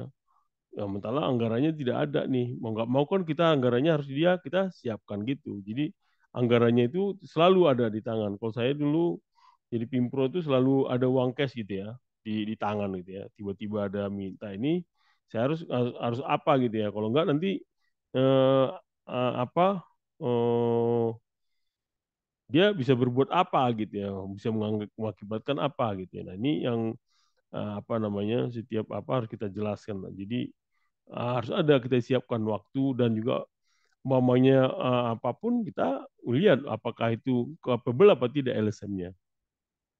Nah, keputusan-keputusan apa yang dibentuk gitu ya? Yaitu tadi kita lihat para pemangku kepentingannya, peran dan pengaruh pihak ketiga, terus juga hubungan-hubungan itu disusun secara tertulis dan saluran dan frekuensi komunikasi juga harus harus kita jaga gitu ya komunikasi itu. Jadi contohnya gini, saya dulu ya waktu di proyek itu ada LSM itu ya yang suka coret-coret gitu, ya, coret-coret apa namanya itu, coret-coret dinding itu loh, apa namanya itu, vandalisme ya. Jadi mereka itu sepertinya itu terkoordinir gitu ya. Bingung saya. Saya pernah gitu ya terkoordinir, saya tuh panggil polisi akhirnya kan. Nah polisi juga saya nggak tahu apakah mereka main atau tidak, saya juga nggak ngerti gitu ya. Polisinya kan harus minta duit juga, ya kan tuh biaya operasional mereka gitu ya, untuk hanya untuk menjagain itu. Jadi habis ketangkap mereka, habis itu udah selesai. Nanti minggu depannya muncul lagi kayak gitu juga. Jadi kayak apa ya? Kayak apa namanya itu bisa jadi kayak gitu ya. Jadi polisinya kita minta tanya lagi polisinya apa ya patrolinya gitu ya. Patrolinya kan minta anggaran lagi gitu ya. Habis itu habis bersih datang lagi selalu kayak gitu-gitu. Jadi ini kalau saya lihat sih kayak ada permainan kah saya atau apa saya nggak ngerti gitu ya. Tapi itu yang terjadi gitu ya. Jadi memang harus tetap kita buka jalur komunikasi juga selalu. Nah, di dalam organisasi proyek itu juga penting ya untuk kita lihat proyek dapat dibagi dalam disiplin tunggal maupun multidisiplin. Jadi setiap organisasi itu cukup banyak ya, apalagi proyeknya sangat sangat apa namanya itu sangat luas. Jadi multidisiplinnya cukup banyak gitu ya. Bukan hanya teknik sipil juga gitu, juga juga eh, disiplin ilmu lain juga bisa. Jadi seperti sosial gitu juga bisa kita ikutkan ya. Terus apa namanya itu terkait hal-hal yang sosial ya. Nah, proyek disiplin tunggal itu apa sih? Yaitu berdasarkan sifatnya. Itu proyek itu setiap tahun dilakukan oleh satu tim proyek. Dan jumlah interface-nya antara individu dan organisasi relatif sedikit. Dan juga ada hubungan yang paling rumit antara kontraktor kemudian kontraktornya. Jadi dan juga pengelolaan rantai pasok dan difasilitasi dengan menggunakan rangkaian model kontrak standar gitu ya. Jadi proyek disiplin tunggal itu mudah sih sebenarnya jelas ya. Artinya kalau mau pekerjaannya itu hanya struktur gitu ya. Pekerjaan struktur tidak ada apa namanya itu. Kalau mau gedung kan banyak sekali ya. Ada arsiteknya, terus ada mekanikalnya, ada elektrikalnya, ada sipilnya gitu ya. Eh, ada kalau kalau ini kan kalau jalan nih kalau saya sih jalan itu yang multidisiplin kan teknik sipil kebanyakan teknik sipil itu ada orang struktur, ada orang geoteknik, gitu ya, ada orang highway, ada orang hidrolika, gitu, ada orang apa hidrologi ya, ya ada orang hidrologi, gitu, gitu, untuk melihat apa segala macam. Nah itu jadi apa namanya ada yang bagian apa perencanaan juga gitu. Jadi cukup banyak disiplin ilmu yang ada, tapi dia tunggal kan teknik sipil semuanya yang ada di situ. Jadi nggak begitu lebih mudah untuk bisa mengkoordinirnya. Tapi kalau mau seperti apa kayak APC gitu, APC juga termasuk multi ya, banyak sekali yang harus di situ terlibat gitu ya. Ada orang geoteknik, geologinya gitu ya. Di luar teknik sipil ya, ada teknik sipilnya, ada mekanikalnya, ada elektrikalnya gitu ya, cukup banyak. Dan nah, multidisiplin itu juga itu tadi ya, termasuk bangunan sipil pondasinya kompleks, insinyur struktur bangunan atas, ada juga insinyur jasa bangunan, arsitek memimpin tim penyediaan, itu kan cukup banyak itu multi ya. Ada ME-nya gitu ya, ada kontraktor yang sesuai juga. Jadi itu sangat banyak gitu ya. Jadi yang multidisiplin itu juga banyak organisasi proyek itu.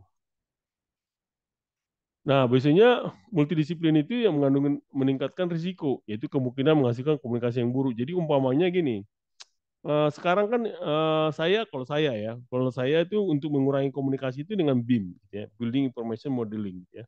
Jadi contohnya gini, ketika membangun kita sudah bangun BIM. Saya sekarang ada penelitian gitu ya, mau bikin augmented reality gitu ya. Jadi siapa bisa melihat gitu ya segi semua 4 dimensinya gitu ya. Umpamanya clash terhadap MA-nya bisa kelihatan di situ. Jadi nggak begitu sulit. Nah, itu sekarang sudah bisa dieliminir dengan menggunakan BIM tadi ya. BIM yang sampai ke 5 dimensi gitu ya. Atau dengan pakai metaverse tadi ya. Metaverse itu dengan augmented reality tadi. Dan itu akan juga meningkatkan penundaan. Itu juga contohnya umpamanya ME gitu ya. Yang mana duluan ini gitu ya.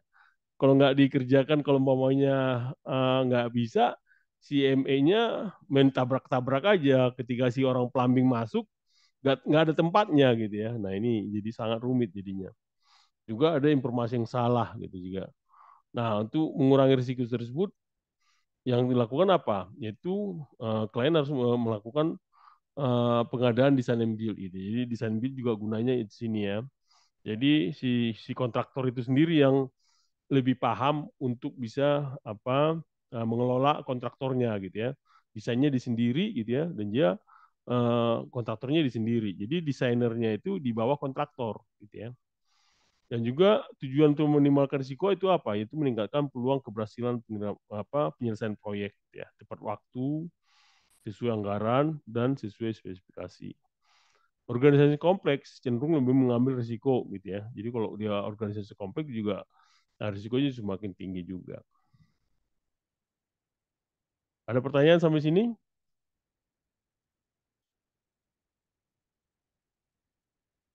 Ada pertanyaan?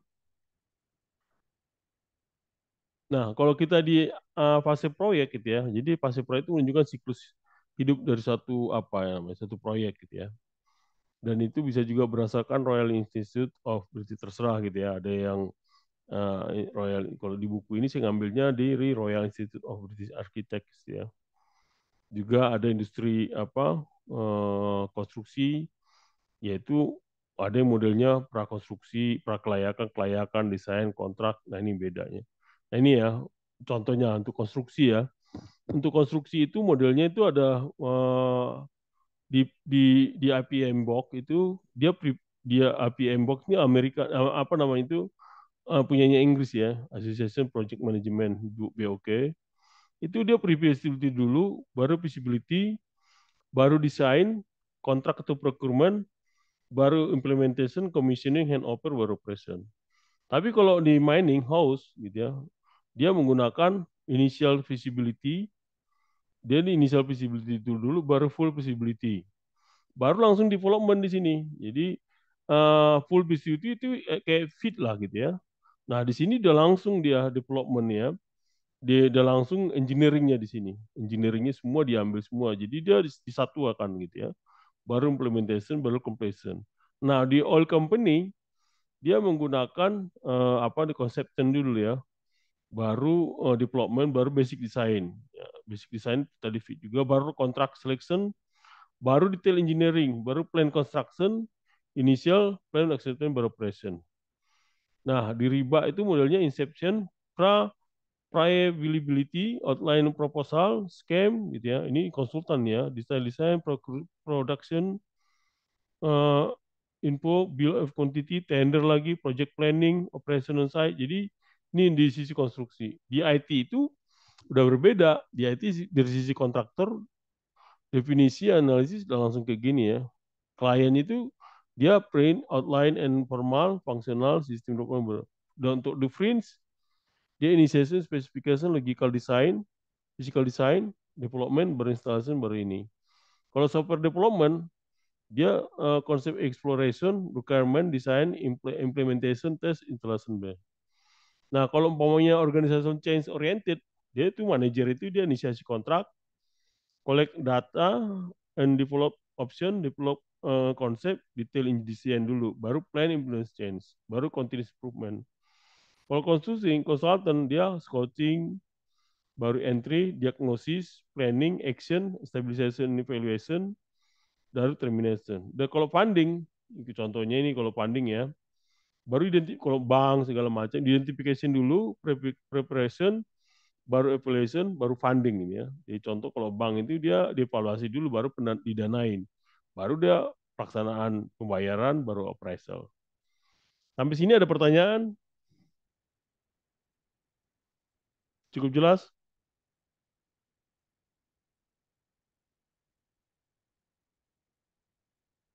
Cukup jelas nggak?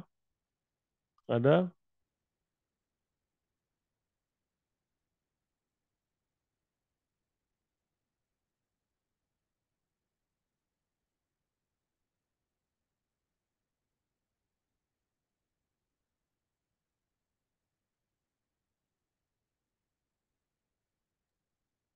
Pak, boleh tanya Pak, Ya, silakan. kalau untuk riba itu pengertiannya bagaimana dan contohnya seperti apa Pak? Oke, tadi riba kan di sini disebutkan tadi ya. Sorry.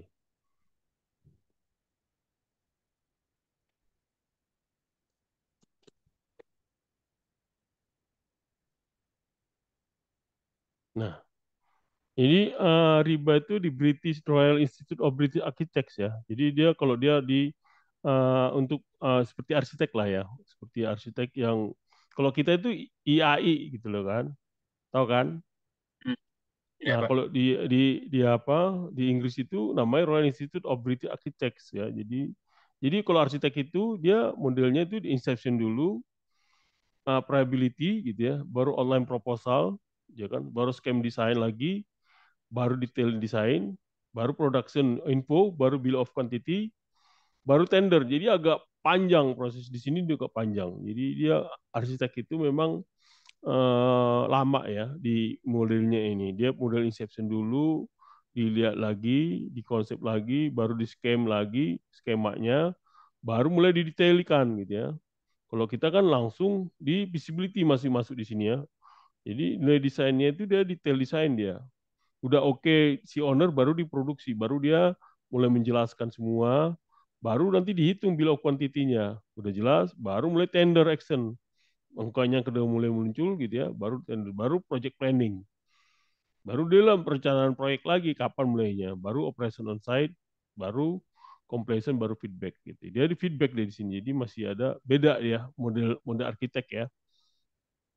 Oh ini maksudnya skup pekerjaannya arsitek ya Pak, Iya, riba. iya, iya arsitek. Oh, oke. Kebetulan di Inggris namanya kalau Indonesia IAI, Ikatan Arsitektur Indonesia kan, Arsitek Indonesia gitu. Oke Pak, ada lagi? Sudah Pak, sudah cukup jelas. Makasih Pak. Oke, ada yang lain?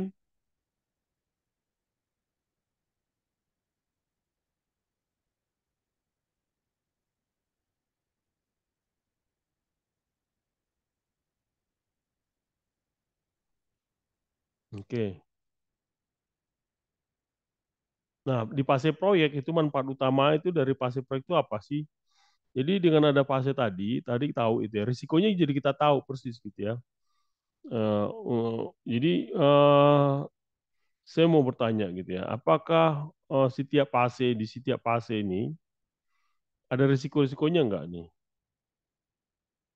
Tahu nggak maksudnya? Tadi ini kalau desain ya, kalau dikonstruksi kan namanya tadi ada FS. Dia kan modelnya itu kan tangga dia, ya, nggak bisa di habis FS, baru basic design. Habis basic design, DD. Harus DD, ngebit gitu ya. Bit, ini bit. Habis dit, baru build, construction ya, construct gitu ya. Nah, ini risikonya ini ada nggak di sini nih? Di sini ada nggak risikonya? Ada nggak risikonya nih? Ingat nggak model gini ya? Jadi kemarin itu apa namanya? Eh, ingat nggak ini pertama waktu saya ngajar pertama di resiko itu yang grafik ini.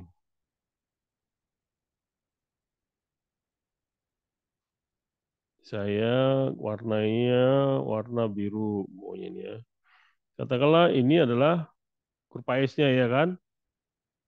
Benar nggak? Ini pada saat apa namanya? Kita anggaplah ini ya. Pada saat FS, pada saat basic design, pada saat katakanlah ini inilah ya, DD gitu ya. Pada saat pelaksanaan ini, pada saat pelaksanaan ini, eksekusi, ya kan, baru nanti operasional kan.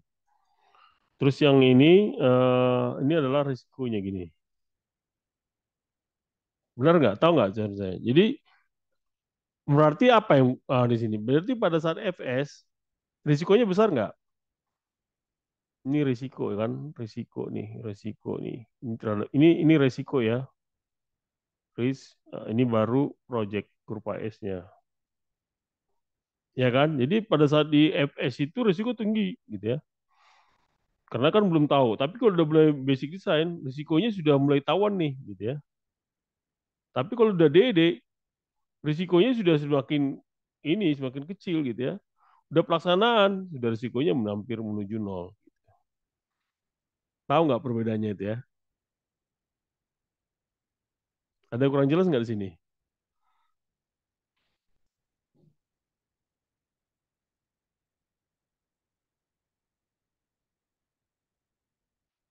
Cukup jelas nggak? Ada pertanyaan nggak? Jelas, Pak. Jelas ya. Kalau masih kurang boleh tanya itu ya.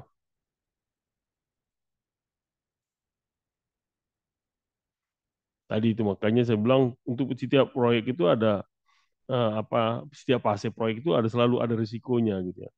Jadi risiko progres rendah dan juga risiko dampak tinggi dimasukkan dalam penilaian. Setiap titik keputusan harus dilihat sebagai pintu gerbang dengan kriteria yang jelas gitu ya.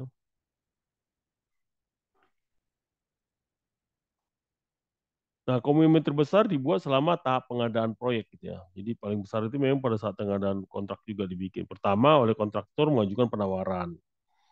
Yang kedua adalah ketika tawaran diterima gitu ya dan kontrak ditandatangani.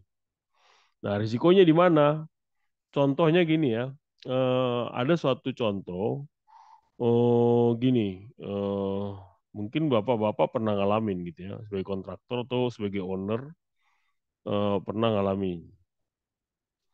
Jadi si kontraktor kontraktor ini inilah kita bilang kontraktor A ini eh, dia melakukan apa namanya eh, harga gitu ya. Dia menang lah dia ya pemenang karena dia dengan harga yang paling rendah gitu ya. Paling rendah katakanlah dia dapat 80 gitu ya. Dapat 80 satuan lah gitu ya. Mungkin orang lain itu apa namanya itu 81 satuan gitu ya. Terus 90 satuan gitu lah. Kita ke contohnya gitu mau angka berapa miliar atau katakanlah 80-an. Nah, dia menang nih ya, menang di 80-an. Pada saatnya apa? Pada saatnya berjalannya ini kan pada saat bid ya. Pada saat bid ya. Pada saat bid. Ketika dia konstruksi angkanya ini bukan 80 gitu ya. Tapi 120 ini. Pertanyaannya, kepada siapa dia? Ini perbedaannya ini selisihnya ini, deltanya 40 ini, kepada siapa dia mengklaimnya itu? Ada yang bisa jawab nggak?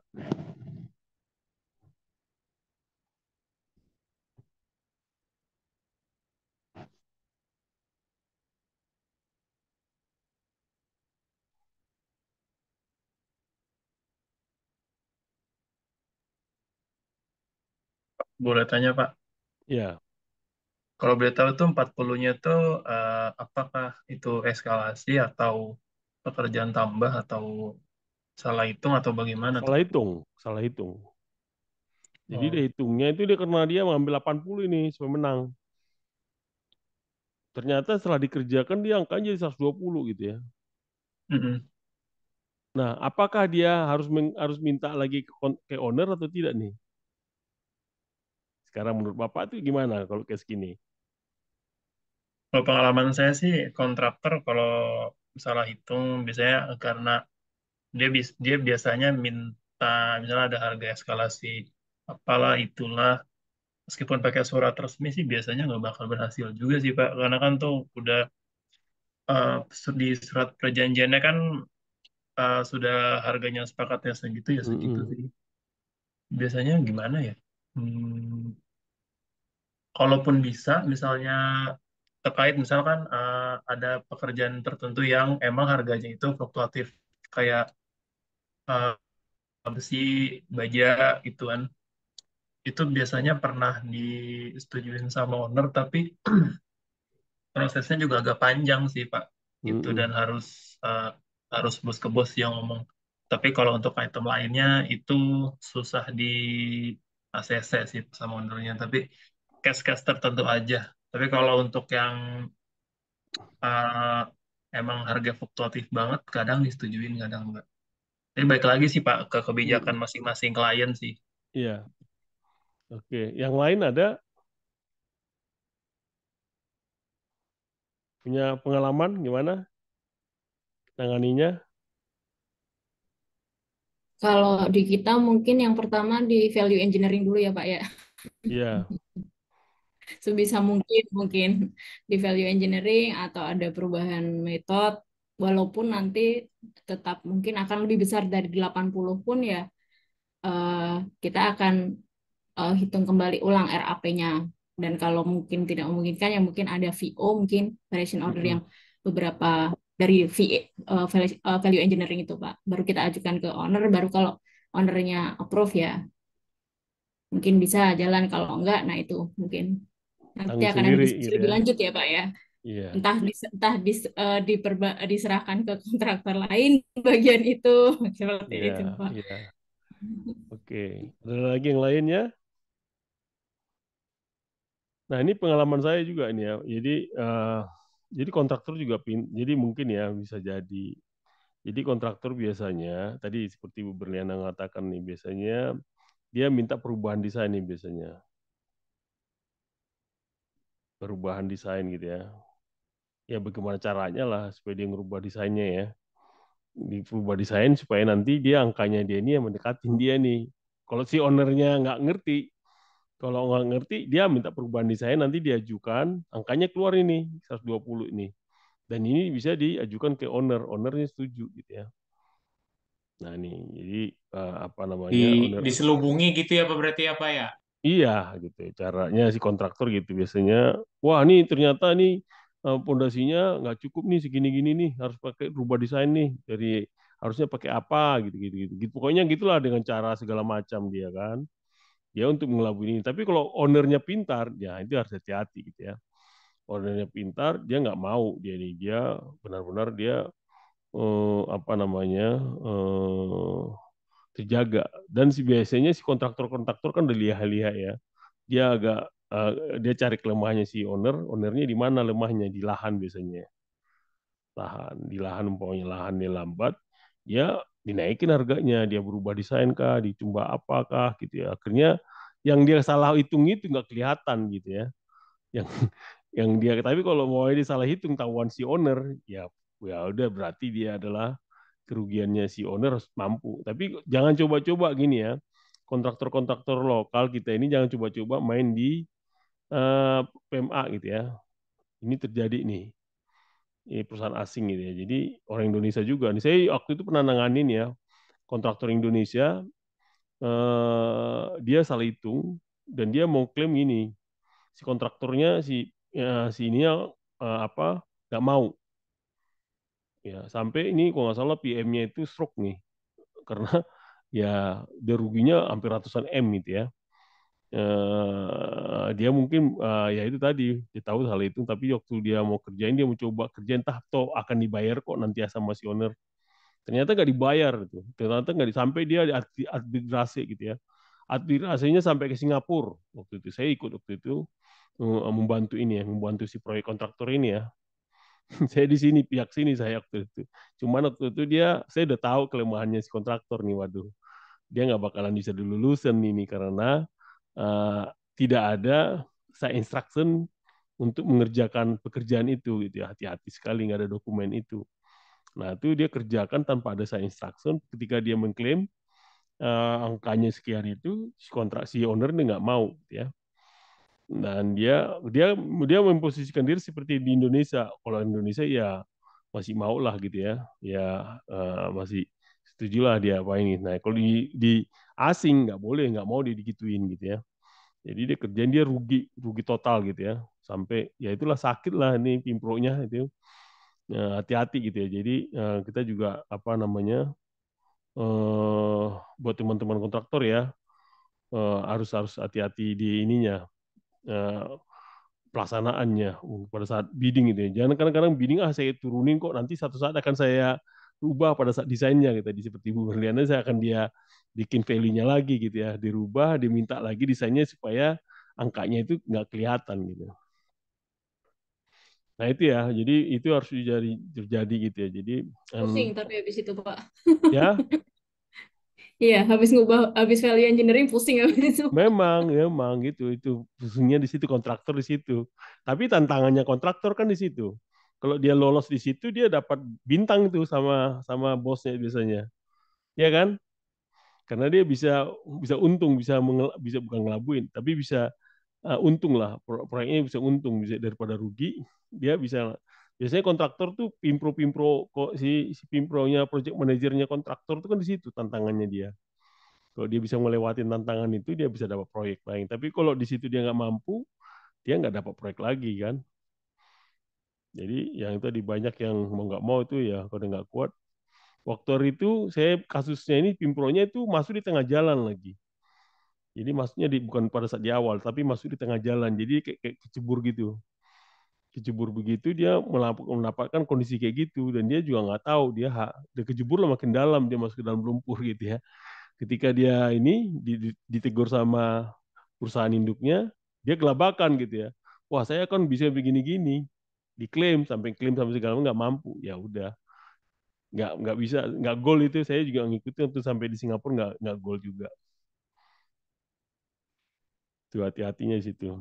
Nah, efek daripada proyek fase proyek itu memang adalah sebuah proyek dibagi menjadi berapa fase. Jadi ada untung ada ruginya gitu ya, fase-fase itu tadi. Jadi ingat itu ya, kurvanya itu. Kalau fase ini kita jangan jangan memulai, jangan katakan lagi nih ya, ketika di fase FS Bapak langsung konstruksi gitu ya. Paham nggak maksudnya? Yang saya maksud paham nggak? Paham nggak maksudnya saya tuh? Jadi kayak gini ya, kan kita udah tahu ini ya, sorry ini.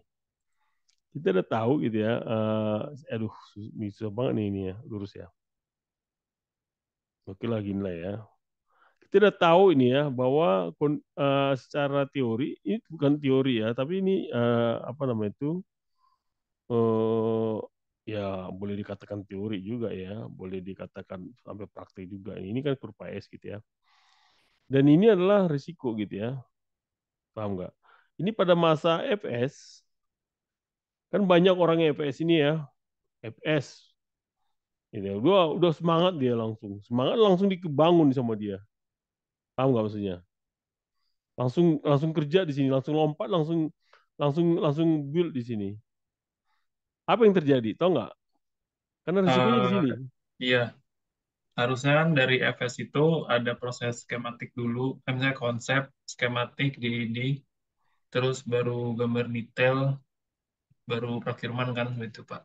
Nah, itu iya, itu harus harus harus owner itu harus sabar di situ ya. Jadi owner jangan merasa wah saya FS saya cukup nih, wah udah FS kok kan visible kan, FS kan visible, benar kan? Nah, visible itu ya itu kan, tapi kalau kadang-kadang wah visible langsung dibangun gitu ya. Nah, itu hati-hati karena tahu ini adalah resiko di sini. Jadi untuk bisa mengurangi resikonya, gunakanlah dengan menggunakan basic design. Tapi kadang-kadang si owner nggak sabar nih. Udah basic design aja lah, langsung dibangun. Ya nggak ada masalah kalau sampai sini. Dia harus pakai apa? Design and build gitu ya. Tapi kalau desain build, dia harus basic design, dia langsung kerjain lagi DED dulu gitu. Jadi dia nggak dikejar-kejar waktu. Tahu nggak maksudnya? Risikonya itu si kontraktor, kalau si owner itu basic design cukup, ya nggak masalah gitu ya. Dia risikonya itu adalah dia mungkin segini, dia risikonya itu gede segini. Jadi logika di sininya itu si owner tuh harus paham di situ. Cukup jelas nggak? Mengerti nggak teman-teman di sini maksudnya?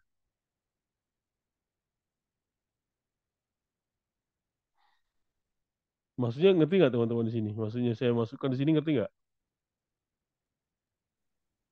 Mengerti, Pak. Itu ya, jadi di situ ya, Pak, per fase itu udah tahu fasenya, jangan dicoba melewatin fasenya itu, paham nggak maksudnya? Kalau kadang-kadang Bapak masih fase feasibility, langsung dikonstruksi, itu berbahaya sekali gitu ya. Walaupun dia kelihatannya visible gitu ya. Kan udah visible, udah benar. Saya langsung kerjain deh. Itu kan desainnya belum muncul, masih melihat bahwa itu desain secara aktualnya bagaimana. Dan tapi kalau desain and build, saya kurang sabar nih ownernya. Basic desainnya bisa langsung habis basic desain langsung dikerjain boleh. Kalau dia lihat wah visible-nya gede gitu ya, dia lihat visible-nya gede nih, risikonya udah dihitung pada saat FS-nya bagus, visible-nya cukup visible, wah dia bisa langsung kerjakan boleh. Tapi kalau langsung loncat itu jangan sekali-sekali gitu ya.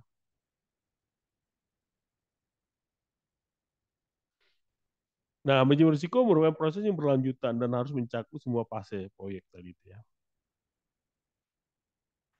Nah, prasyarat penting dalam manajemen risiko itu yang efisien itu apa sih? Yaitu manajemen risiko secara aktif harus berlanjut ke titik-titik tinjauan. Risiko dapat berubah selama fase. Jadi fase pada saat di FS itu berbeda dengan risiko pada saat desain ya, ketika konstruksi ya. Nah, pada proyek berdurasi panjang nanti fase-fase itu berbeda-beda gitu ya. Setiap ini berbeda lagi risikonya, setiap ini berbeda lagi. Fase perencanaan ini risikonya apa, dan itu berbeda. Nah, setiap transisi harus dikelola untuk memastikan bahwa perubahan rekayasa tercermin dalam perkiraan. Nah, sifat risiko juga berubah. Dan penekanan risiko lebih terfokus pada perkiraan-perkiraan biaya yang realistis. Nah, itu kalau kita dapat biayanya lebih realistis, itu DED ya, itu risiko kita itu sudah lebih kecil gitu ya. Nah, selama fase implementasi, kisaran risiko harus semakin menyempit. Nah, manajemen setiap elemen proyek juga risiko terkait dapat difasilitasi dengan reduksi teknik khusus ada. Nah, fase awal proyek berkaitan dengan manajemen nilai juga bisa jadi value engineering-nya ya. Tahap desain lebih berkaitan dengan rekayasa nilai. Fase konstruksi dipusatkan pada manajemen kualitas. Gitu ya. Pada saat konstruksi dia lebih menuju ke kualitasnya, hasilnya, produknya gitu ya. Juga rekayasa sistem dapat digunakan untuk mengelola masalah teknis. Jadi kalau kita pakai sistem yang bagus, di sistem udah mulai pakai sistem yang bagus, itu mengurangi risiko-risiko juga terdeteksi dengan bagus gitu ya. Nah, setiap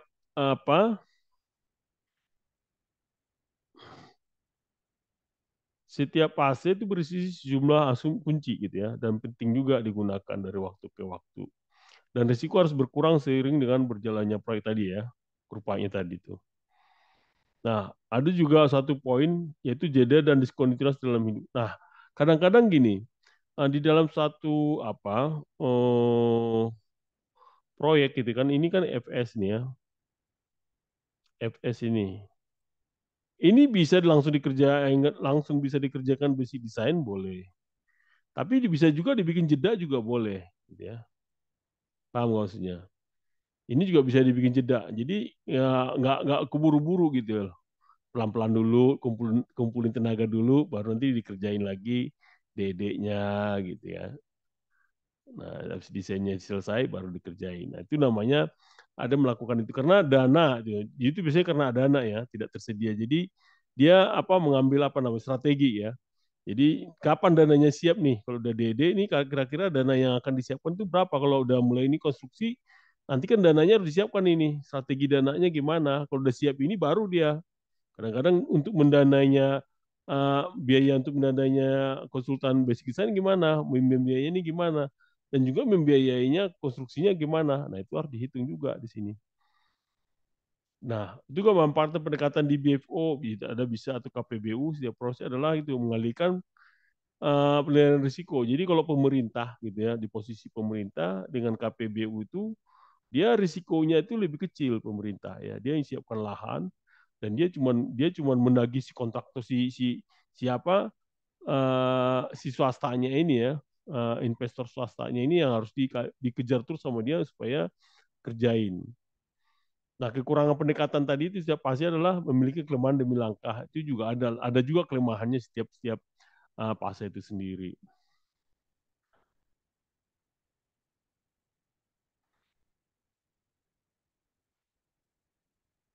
Nah, kadang-kadang kita masukkan project appraisal ya. Di project appraisal itu juga digunakan untuk bisa melihat itu di mana disebutkan bahwa sekitar 80% dari seluruh proses manajemen risiko akan dikeluarkan selama penilaian. Jadi proses manajemen risiko itu ada di 80% pada saat perencanaan gitu ya. Nah, 20%-nya itu hanya tinggal apa namanya itu tinggal melaksanakan. Jadi kalau Bapak dan Ibu sudah bagus di manajemen risikonya bisa digunakan gitu ya. Nah, itu dia appraisalnya bisa dilihat itu ya. Persyaratannya apa? Yaitu tujuan proyek ditetapkan ideal gitu ya. Jumlah keuangan tersedia juga bisa mendanai proyek. Dan juga penting untuk mempelajari dan prediksi tren di pasar. Adanya pesaing. Nah, risiko mendasar apa? Yaitu juga tujuannya tidak jelas, harus hati-hati kalau mau tidak tujuan tidak jelas. Tidak tujuan itu tidak dikomunikasikan kepada yang terlibat. Nah, ini juga hati-hati ya ketika kita suatu apa kita tidak mengkomunikasikan gitu ya hal yang kejadian. Nah, itu harus dikomunikasikan supaya semua orang tahu dan apa risiko-risiko itu kita bisa apa tereliminasi gitu ya, bukan di kita yang tapi seorang manajer proyek umpamanya ada masalah gitu ya, ada masalah itu dia harus mengkomunikasikan kepada atasannya gitu ya supaya terselesaikan. Jangan manajer proyek seperti dewa gitu, enggak. Jadi dia juga harus bisa mengkomunikasi kepada atasannya gitu. Nah, pertimbangan lainnya itu adalah perkiraan biaya dan juga rencanaan proyek harus dilihat secara baik. Kalau umpamanya di proyek itu sudah ada panduan lebih bagus lagi gitu. Nah, itu kalau kita lihat kesimpulannya bahwa idealnya konsep alternatif dan cara untuk tujuan harus dipertimbangkan gitu ya. Itu harus dicatat semuanya. Dan keputusan investasi harus dibatasi juga lihat non moneternya, baik kebijakan maupun strateginya. Jadi harus dilakukan teknik estimasi juga maupun program ya yang harus digunakan.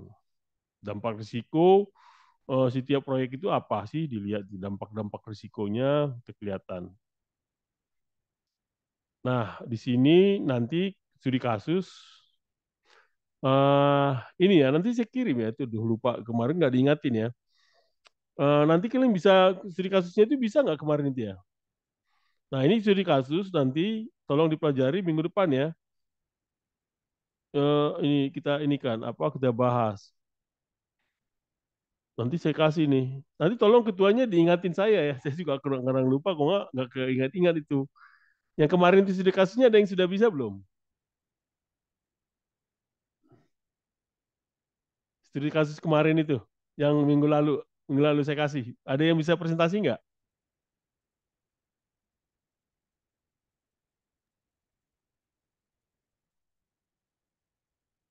Belum, Pak. Nggak dikerjain ya? Kemarin apa namanya yang Bapak kasih itu yang insurance itu udah kita baca. Tapi kemarin ada cuman disuruh cari manajemen resiko di project yang masih berjalan. Terus Mm-mm. rencananya kemarin Bapak mau ngajarin pakai software yang Oracle itu sih, seingat Mm-mm. saya. Nggak yang itu, yang studi kasus itu udah. Studi kasus minggu Belum. lalu itu udah ada dikerjain belum? Gini, coba gini ya. Mungkin ketua kelas itu si Bu Bernadette mungkin lupa. Bernadette itu selalu sering ingatin saya ya. Mungkin teman-teman kan seperti apa materi gitu ya. Kan materinya itu kan mungkin lupa gitu ya. Jadi seharusnya kasihnya itu besoknya gitu ya. Nah, saya diingatin tuh. Kadang-kadang saya udah selesai ini saya langsung ini lupa ngasihnya kan. Nah, ada tugasnya kan ada di situ tuh. Oh iya Pak, materinya belum di-share yang hari minggu ini Saya juga baru belum. share kan tadi kan. Ya, Karena saya baru ingat, wah, loh, aduh, waduh, belum ini. Nah, nanti tolong nanti ini, kalau nanti sekalian saya share, nanti tolong tugasnya itu bisa dilihatin gitu ya. Nah, ini masalah software udah ada yang buka belum?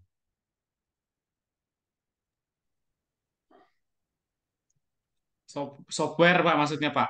Nah, software itu udah ada yang bisa belum? Baru download sih kalau dari saya Pak. Oke, kita coba bisa bikin sama-sama ya, latihan satu-satu ya. Ini kan Oracle, saya juga masuk mau download juga nih.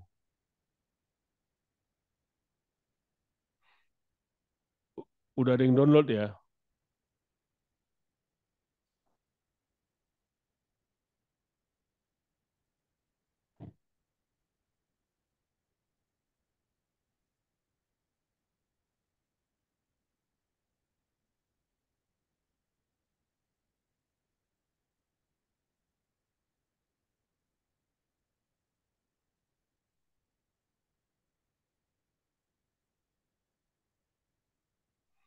Saya baru ini nih, apa namanya, download lagi nih. Lisensinya kalau nggak salah bentar banget Pak, cuma 15 hari. Jadi harus buat berkali-kali. Iya, nggak apa-apa. oh ya Pak Lukas izin yang untuk rekaman kuliah minggu-minggu sebelumnya nanti boleh titip sekalian di-share Pak. Oh, ada di ini ya, di saya udah share di ini, di mana namanya itu di YouTube. Coba saya ini lihat ini ya. Oke, baik Pak. Terima kasih. Di YouTube saya sudah coba lihat ini ya. Saya dan itu bisa lihat di situ. Apa namanya itu?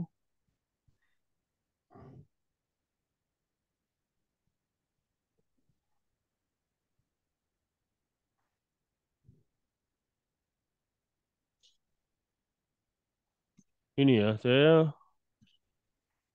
sharing ini ya, ini dia nih. Ini ya, saya udah di YouTube ya, bisa bisa Bapak dan Ibu bisa cek ke sini ya. Jadi cari saya di sini, nanti Project and Risk juga bisa. Nah, Bapak dan Ibu juga bisa belajar juga di situ. Banyak sekali saya download ini ya, pelajaran-pelajaran yang lalu-lalu yang mungkin hampir sama atau apa. Bapak bisa belajarin juga di apa namanya tuh di sini ya.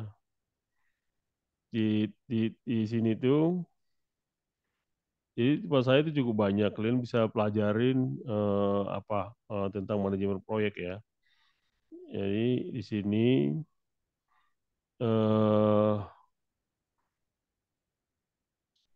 kalian belajar di sini. Nah, untuk mempelajarinya Microsoft software itu juga bisa kalian pelajarin ya. Bisa kalian buka juga. Saya bisa pernah bikin itu ya, manajemen risiko yang lalu-lalu ya.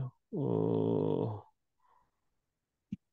ada nggak tuh ya? Saya cek itu dulu ya. Ada nggak tuh untuk nanti manajemen risiko nih. Nah, ini ada ini nih ya, manajemen risiko kualitatif. Nah, ini ada manajemen risiko kuantitatif. Nah, di sini tuh kuantitatif ini udah sebagian nih ya, apa namanya. Nah, ini dia. Nah, ini udah saya klaim Bapak juga bisa belajar nanti nih dari sini ya. Apa namanya itu pakai Monte Carlo ya. Ini pakai Monte Carlo ini ya. Nah, ini saya coba kemarin itu ngajari mereka juga tentang Monte Carlo juga nih ya. Nah, ini contohnya nih. Nah, ini dia udah pakai Monte Carlo nih. Kalian bisa belajar di sini juga nanti sekalian nanti caranya gitu ya. Jadi ada sini nah, ini cara belajarnya nih. Saya udah kasih juga tutorialnya nih. Sini ya. Jadi kalian bisa buka banyak yang sebenarnya misalnya bisa dibuka gitu ya. Dari YouTube yang saya udah bikin gitu ya. Silakan silakan silakan buka aja. Jadi kuliah yang minggu lalu saya sudah masukkan ke YouTube juga. Nanti juga ini saya masukkan ke YouTube juga nih.